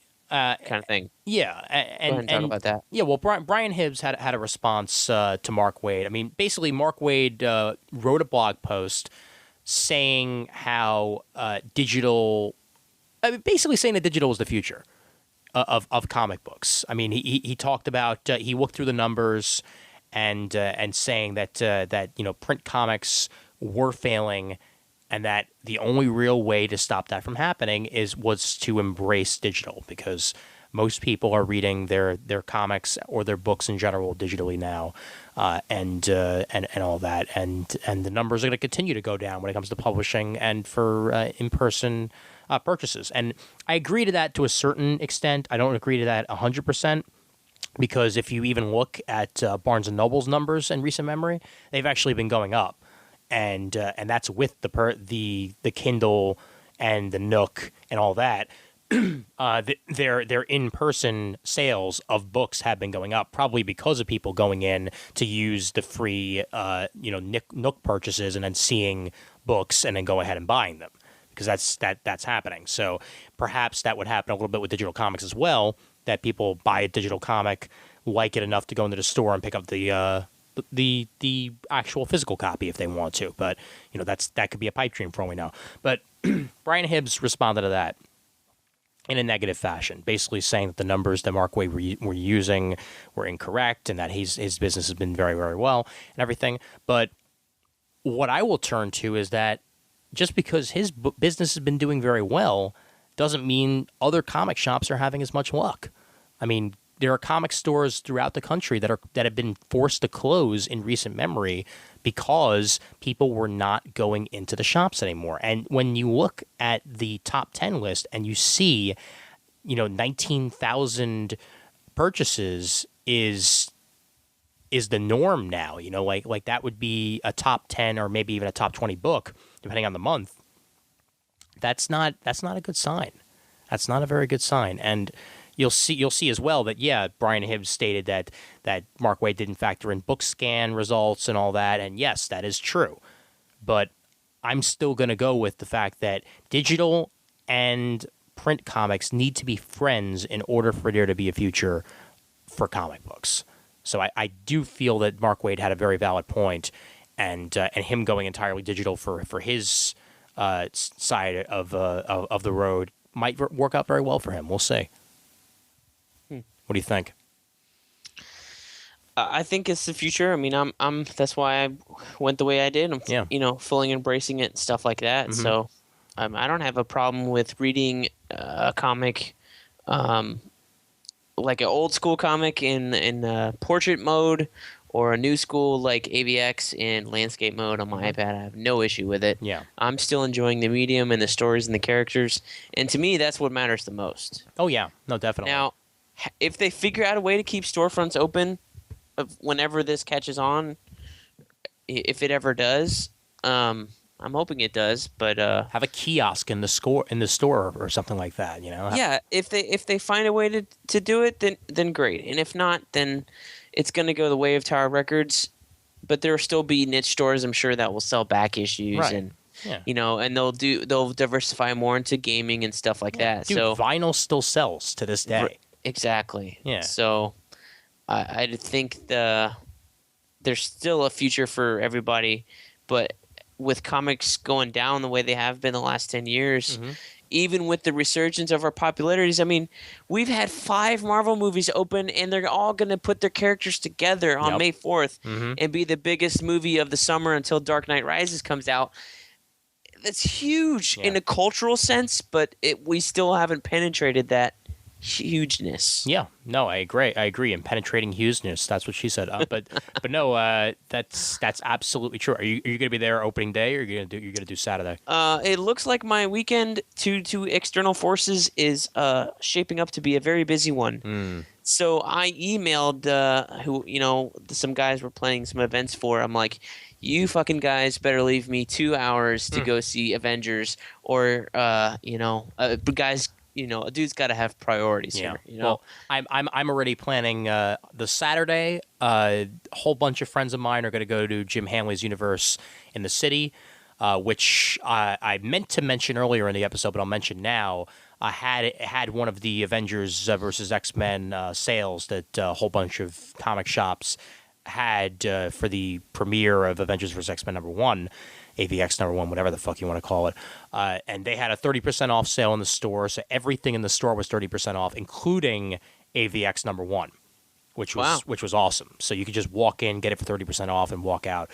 I wound up with a copy of Incorruptible Volume 5, and I got Bakuman Volume 9, both for 30% off as well. And they had in the store both of their locations. The one in Staten Island was for the X-Men. The one in Manhattan was for the Avengers. And they actually had cakes designed.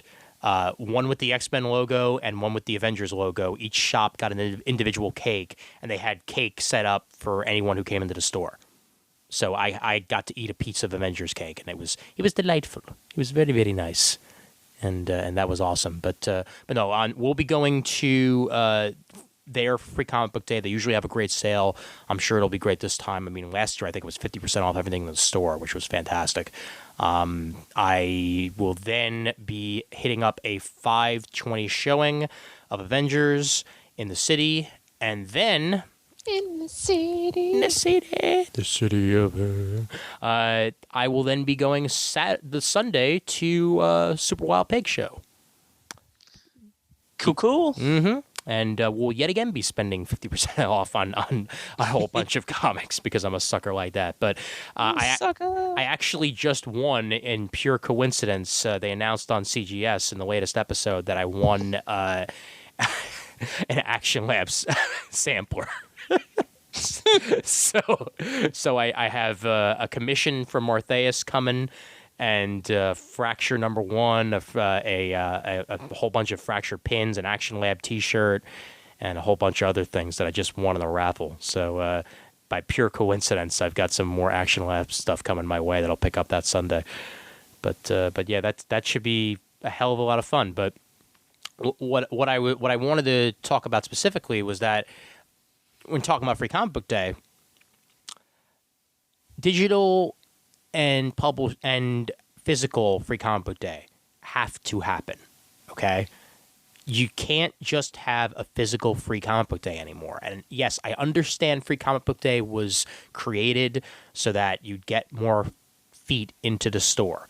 But there needs to be more feet in the digital storefront as well.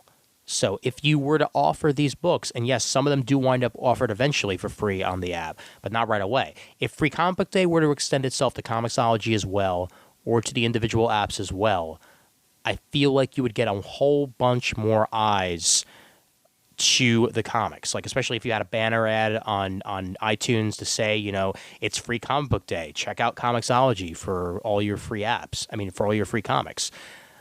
You would probably get a bunch more people interested that way. Yeah, I mean, it's the highest grossing app every Wednesday. Yeah. Out of the week. Mm-hmm.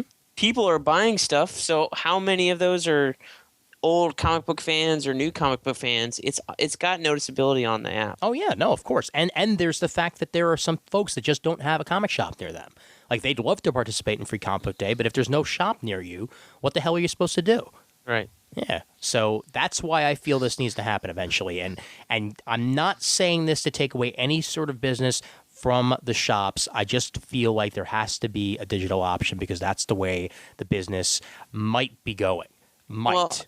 Well, I look at it this way: if I want to sample more than 3 Free Comic Book Day comics in Orlando, I don't know what the situation is for this year, but every other year in the past, I've gone to Coliseum Comics, who freaked out when Mark Waid said he's going digital and loves digital, and said, I'm not going to sell Mark Waid comics in my store. I don't know if that was chain wide or whatever, but they kind of overdid it. Mm-hmm. Anyway, in the past, at the mall, I've gone to, and you're only allowed 3 comics that are free. Right. Everything else will cost you, I don't know how much it was. I think it was like 25 cents. Yeah, see, that's not cool because you're not supposed to charge at all for free comic book day stuff. That's in the rules.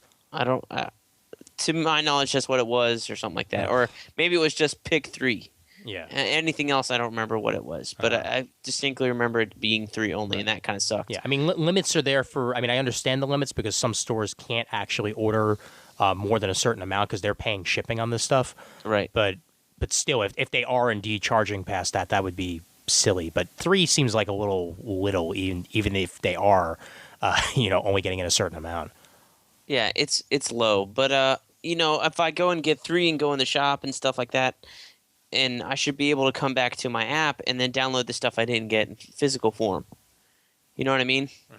I love that I still wanted to check out, except maybe, I wanted to pick up this or that. So, right. That's just me. But I've never gone to Free Comic Book Day and seen a sale. Yeah. Because the shops down here, at least Coliseum, I don't remember them doing like a huge, ever a 50% off sale. Mm-hmm. Now, in March, they do like a March Madness thing where they have a special each day. Right. But it's never anything super enticing like half off. Oh, yeah. This or half off that. It's 25. I mean, Jim Hanley's barely ever does that themselves, but at least they'll have a sale. I mean, even if it's not 50% off, they'll have something like 30% off to at least get people in the doors. Yeah, I don't remember ever seeing anything like that. But usually I'm, because I was buying through DCBS or now digital, maybe I'm not paying as much attention. So I want to give them the benefit of the doubt because I know they don't like me already because I called them out on their lack of 52 advertising. Yeah, but poor baby. It's a different story. So I downloaded the Dark Horse app. And the reason why I couldn't figure out how to buy comics on there before is because it takes a long time for their store to load. Oh, yeah? Like Comixology is really fast and zippy and stuff like that. For some reason, theirs is not. And even I'm selecting Abe Sapien, so he has 10 issues.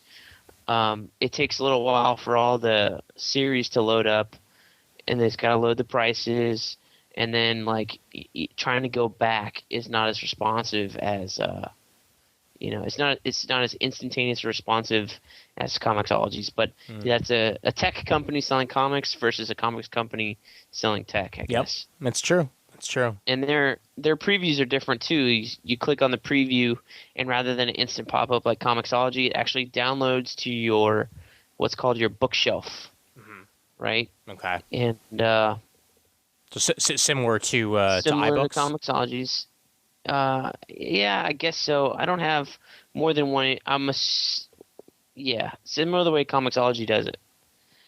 But they have a tab for bookshelf and a tab for collection, which will say, I guess if you delete something from your bookshelf, it'll go back into your collection. So putting it back in the box.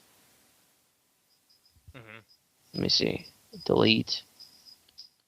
Hellboy. Archive. Yeah, it's not deleting, it's archiving it. Okay, so now it's back in my collection. I put it back in the box. It's no longer on my device, so I have to download it again. Okay. That's interesting. This seems, like you said, a lot more complicated than the other options. It's not complicated, it's not as quick and snappy. It's more simplified because they don't have all the search tiles and publisher and stuff like that on the Comixology store. But, I mean, just their store alone, you can kind of browse through all the titles they have digitally pretty easy. Yeah. Oh, well. Because it's the one publisher. Hey, I've got one more thing I want to talk about, and then if you got any final thoughts, then you can have them, and if not, we'll wrap this baby up. So I just read Volume 7 of the Invincible Ultimate Collection, so I am now caught up to the end of the Viltrumite War. Okay, I have not read up to that. I think I've ended at issue 60. Oh, okay. All right. 60 or something like that. Well, he's getting good. He's good stuff, man. It really, Invincible, I kind of am now sad that I started collecting the Ultimate Collections because now I got to wait a whole fucking year to read more. Oh, dude, I'm dying for more Walking Dead because I got the Omnibus or whatever. Not the Omnibus, the where it was all 8 trades and Yeah. Yeah. compendium, Mm-hmm.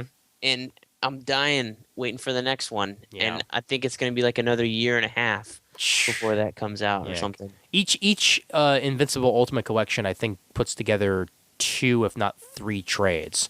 So I need to wait for pretty much a whole year worth of comics because it's about 12 issues per.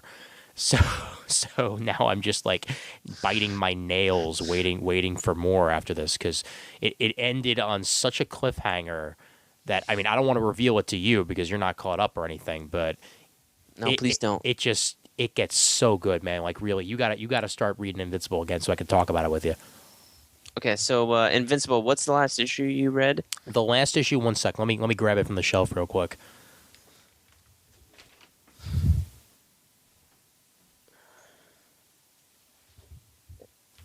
Dead silence in the episode that's not going to be edited out because Brent's fucking lazy. Last issue I read was issue 84. 84. Okay. Yeah, because this volume collects 71 to 84. Okay, 84. Quick open up my app. Bada bing, bada boom. Hey, issue 85 is available for $1.99, Ian, if you cannot wait a whole year. Hey, fantastic. I'm not spending any more money than I already do. Too bad. How much does that collection of 12 issues cost you? The collection of 12 issues cost me, I believe it was 40% off of $39.99. So I believe it cost me about 28, if not less. Okay, well, 12 issues at about $2 each is what, $24? So you're still overpaying. Technically, you could Yeah. save yourself probably 12 cents an issue or a collection. Let me see. Invincible Ultimate Collection 7. Actually, it was. And sorry, I'm going to check this real quick over here.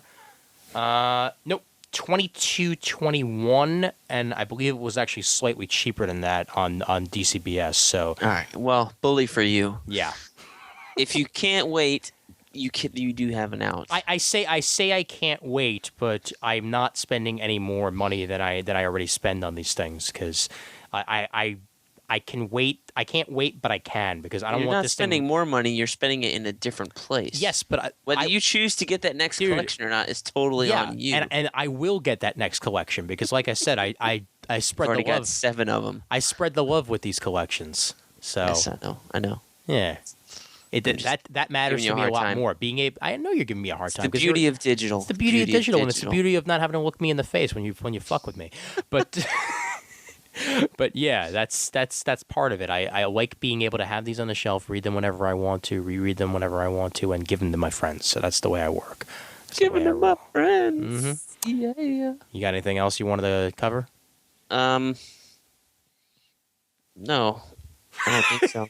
No, I'm done talking to you. Well, Shut up. just that Marvel is weird. You know how DC they'll do $2.99 or whatever, and then a month later it's $1.99. Yeah. I mean, Image does the same thing because every issue of Invincible that was on there Yeah. up until the most recent one was $1.99, and the most recent one was $2.99. So Marvel, I'm on the Hulk issue 50, Yeah. $3.99, oversized. Okay, we go back one issue 49, $2.99. Issue 30, $1.99. So they're not even caught up yet. Okay. Let's go to my favorite, Amazing Spider-Man. This I really actually have all these shit. Yeah. So it says download and read. Yeah. Okay, last I checked, Spider Island was at $3.99 still. Yeah. No, I For the longest time, the Spider Island like digital issues were $3.99, and then just now I think they're down to $1.99. So they wait a long time to like I guess when the story arc is done or whatever to lower the price. Marvel's very arbitrary with their digital pricing. Like they'll just decide one day, like someone will lean on a button, and all of a sudden it'll be $1.99. But until then, it'll be $3.99. No, they really have no policy when it comes to this. Like they will just, on a whim, lower prices, and that's not. It's not very nice. I mean, I hate to put it that way, but it's not very nice to the readers because, like, at least DC lets people know if you want to wait a month, it'll be cheaper. If you don't want to wait a month, it's right there on their page. If you click on the New 52 banner, like in the app, they have a section that says now $1 cheaper. Right, Boom. right. But Marvel, it's like we'll get to it eventually. You want a soda? Not even do you want a soda. It's like, would you like some Ben Gay for that reaming? Oh, that's It's not that bad. just fucking It's terrible. not that bad. That's overboard. That just reminds me. There was a Boing Boing article about this one restaurant in New York that is basically known as the "if you're a sucker" restaurant, because there's so many hidden charges that you could walk out of the restaurant with crap ass food that's $600. What? Yeah. There've been stories about this place. There've been articles about this place. There's the Yelp reviews are like all 1 star, but it's literally the sucker restaurant. You go in, and if you order something that doesn't specifically have a price on it, they never tell you how much the specials are. They never tell you how much anything that doesn't have a price on it is. You get your bill, and it'll be something like $600. Like they charge like $15 for a glass of water. Wait a minute. Is that legal? It technically is legal, yes. Is it tap water? If It's tap legal, water. you can charge It's for tap water. It's tap water. That might actually be where they could wind up getting, in shit for it, because I think that might not be legal, but don't quote me. I don't know the I law. thought water was free everywhere you go. Well, you pay for water. If it's tap water. Some places do actually charge for tap water because they're sick of people just ordering tap water. But that's, I think, like, there might be like a cafe law or something where like cafes have to give it to you for free or something, but I don't think actual restaurants have to give it to you for free. Or it might vary from state to state. There might be a New York thing. Yeah, maybe. I mean, I've never paid for water. I've never paid for the water restaurant. either. I've never paid for water at the restaurant either. In fact, half the time there's a tap on the soda thing to get water, even if you don't have water. Yes. Yeah, but there Just you go. don't pay for that cup. Oh, yeah, no, I'm sorry, sir. The cup is $4, but the water's free. Like what? That's another thing too. That the convention food at the Boston Convention Center very reasonably priced. I mean, it's only like $2 more expensive than you would get it at a like a fast food joint or whatever. Rather than 10. Yeah, like the burrito I had, which was actually pretty high quality, was only like $9. Which is not too bad for convention food. Huh. Not bad. All right. I guess we're done. Got nothing else to talk about? Yeah, All I'm right. out. All right, cool. Well, once again, we are sponsored by DCBS, Discount Comic Book Service. Check them out at dcbservice.com. How about that? Use the promo code CT8 to get an additional 8% off on your first order if you are a first-time customer. And you have many shipping options available. If you're one of those people who cannot wait for their comic books, you can get your comic books every single week if you so desire. If not, go monthly. If not, go 2 times a month. I've gone down the monthly because I buy too much to begin with and usually have a full month of comics sitting around waiting to be read. So I got smart and started only getting them shipped once a month. But all that did was make the package bigger. But what are you going to do? And yet again, that's what she said. That's what she said. Thank you. Oh! He's on his toes, folks. But, yeah, check it out, dcbservice.com. We thank them for their continued support of Comic Timing, even when we only put out 1 episode a month. So that's about it. We might very well be back before Avengers comes out with a Marvel movie retrospective. That will be to be determined. Maybe the last week of April, that could possibly happen. I'm going to try and rally the troops and get at least 1 or 2 other people on for that. Couldn't you do that as like a clip show? I feel like we've talked about them all already. Yeah, maybe I should just re-release one of our old ones, because I know. Paste all the movie reviews together. Yeah, in one Raging Bullets long episode. Well, didn't we have Alec on to talk about that like a year and a half ago? I swear to God, we've talked about them all at one point in time. No, I know. Well, if not all, most. At least the most recent ones, the ones that tie into Avengers. Right. I mean, I did have that review on the blog. I mean, I did do a blog post about the Incredible Hulk. I remember that. But let's see, Alec. Let me see. What episode was that? That was episode 109. That's what were we talking about? That was, let's see. Review Iron Man 2 and Kick-Ass. So right. if you want to hear us talk about Iron Man 2 and Kick-Ass, that was on episode 109. And that was August 3rd, 2010, proving we are slow. But what are you going to do? 132 episodes. That's 130 episodes more than Rafsu who has. So that's all that matters, man. That's all that matters. If we don't get that out, I have officially decided that on the day that Super Show was going to happen, I am going to release the interviews that I did at last year's Super Show. Well, aren't you gonna do that anyway? Well, yeah, no. Well, no, I wasn't going to, but this is well, I was thinking about it, but now I've officially decided. Like, So this is totally contingent on us not having a Marvel episode. yes, as a matter of fact. No. Either way, it's probably going to happen. That's what I was saying.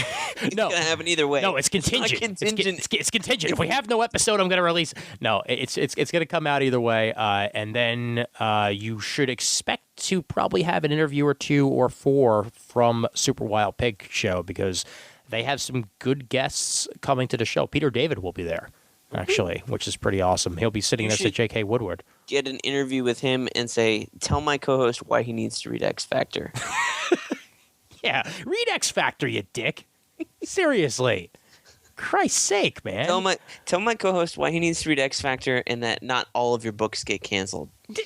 X Factor hasn't gotten canceled yet. Yet. He must have signed a deal with the devil that he gets one book that never gets canceled. Because it's awesome. X Factor is fantastic. Really, the last couple of issues of X Factor have really been some of the best issues of the series so far, man. Okay, well, you got to get Peter David to try and convince me. God, you're horrible. You really want me to go up to a creator and say, my co-host is a dick and doesn't pick up your books because he's afraid they're going to get canceled. So can you please tell him that picking up X Factor is a good idea because it's not getting canceled? Hey, at least it's a way to start the conversation. You can go from there. If you can't think of a starter, start with that. I've interviewed him twice for the show before. Once at San Diego Comic-Con and once at C2E2. All right, well, fantastic. Yeah, and both times I talked about X Factor. Okay, well, what else is he writing? Fallen Angels. Dark Tower. Fallen Angels coming back.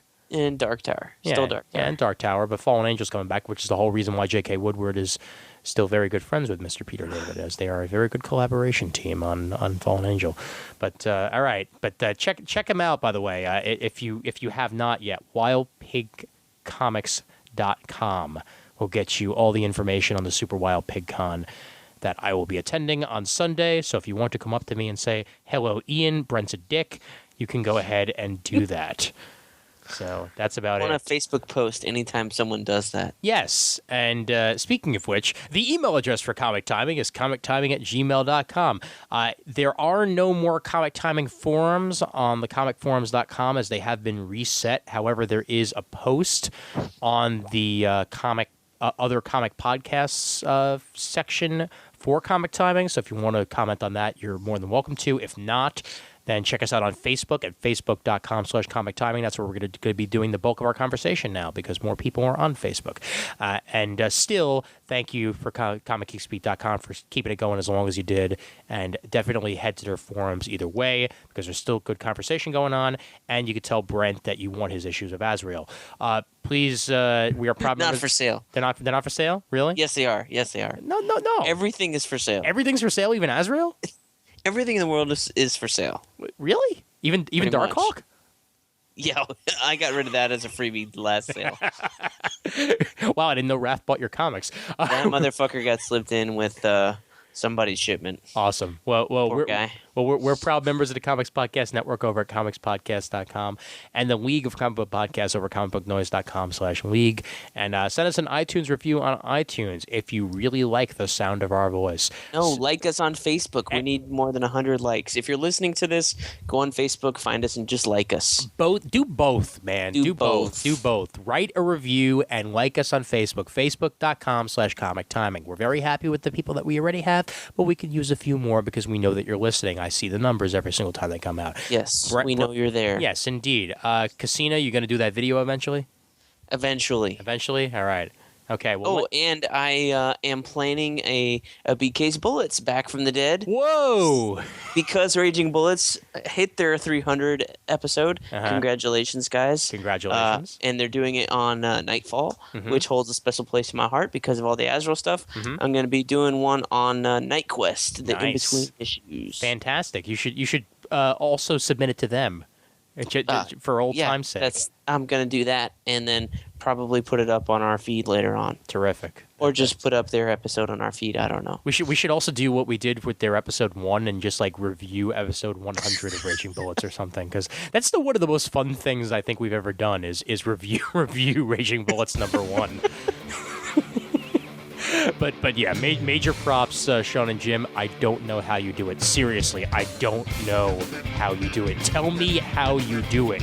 I think it's because they live in the same town. That's got to be it. That's got to be it. Well, for Brent Casina, who is rising from the dead with BK's Bullets.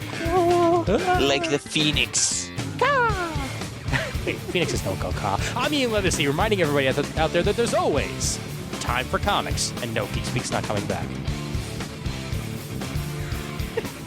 What about Geek Speak Report? Either one, man.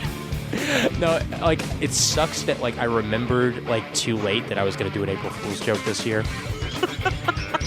Like, I was totally going to release a Geek Speak report and, like, have it cut off after the first, like, 4 minutes. You should have been reviewing flip phones. Yes.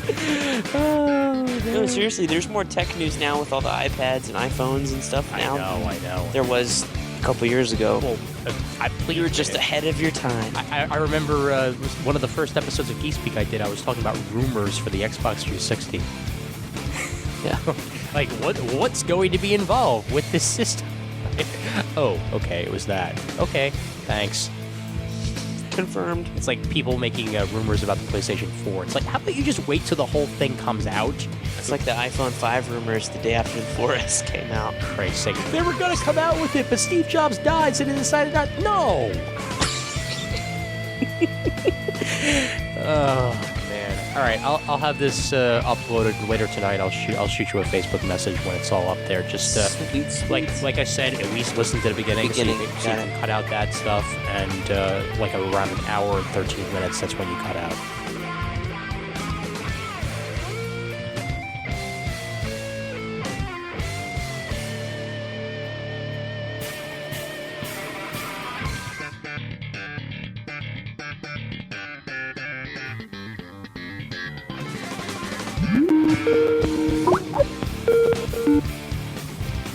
Hey.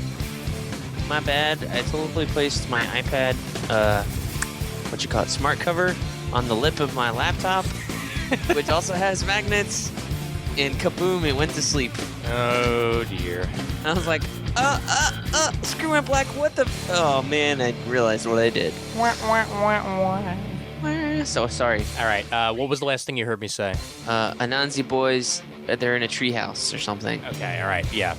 So write down around like 1 hour and 13 minutes. You made me that's something down. That's the edit point. God, bastard. Yeah. Sorry, Dick.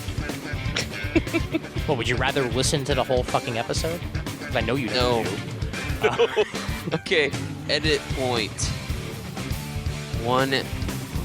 Like, What is it? It's like an hour, 13 minutes thereabouts. Like, I mean, just look for it, you'll find it. All right. Okay, so I'm gonna start over with the 20th Century Boys. I know you never listened to the whole episode. I mean, that's so obvious. Like, I'm just like, we have good discussion. Why do we need to be like, around comics and shit and edit all that shit? And can't just be like CGS and just, fuck it.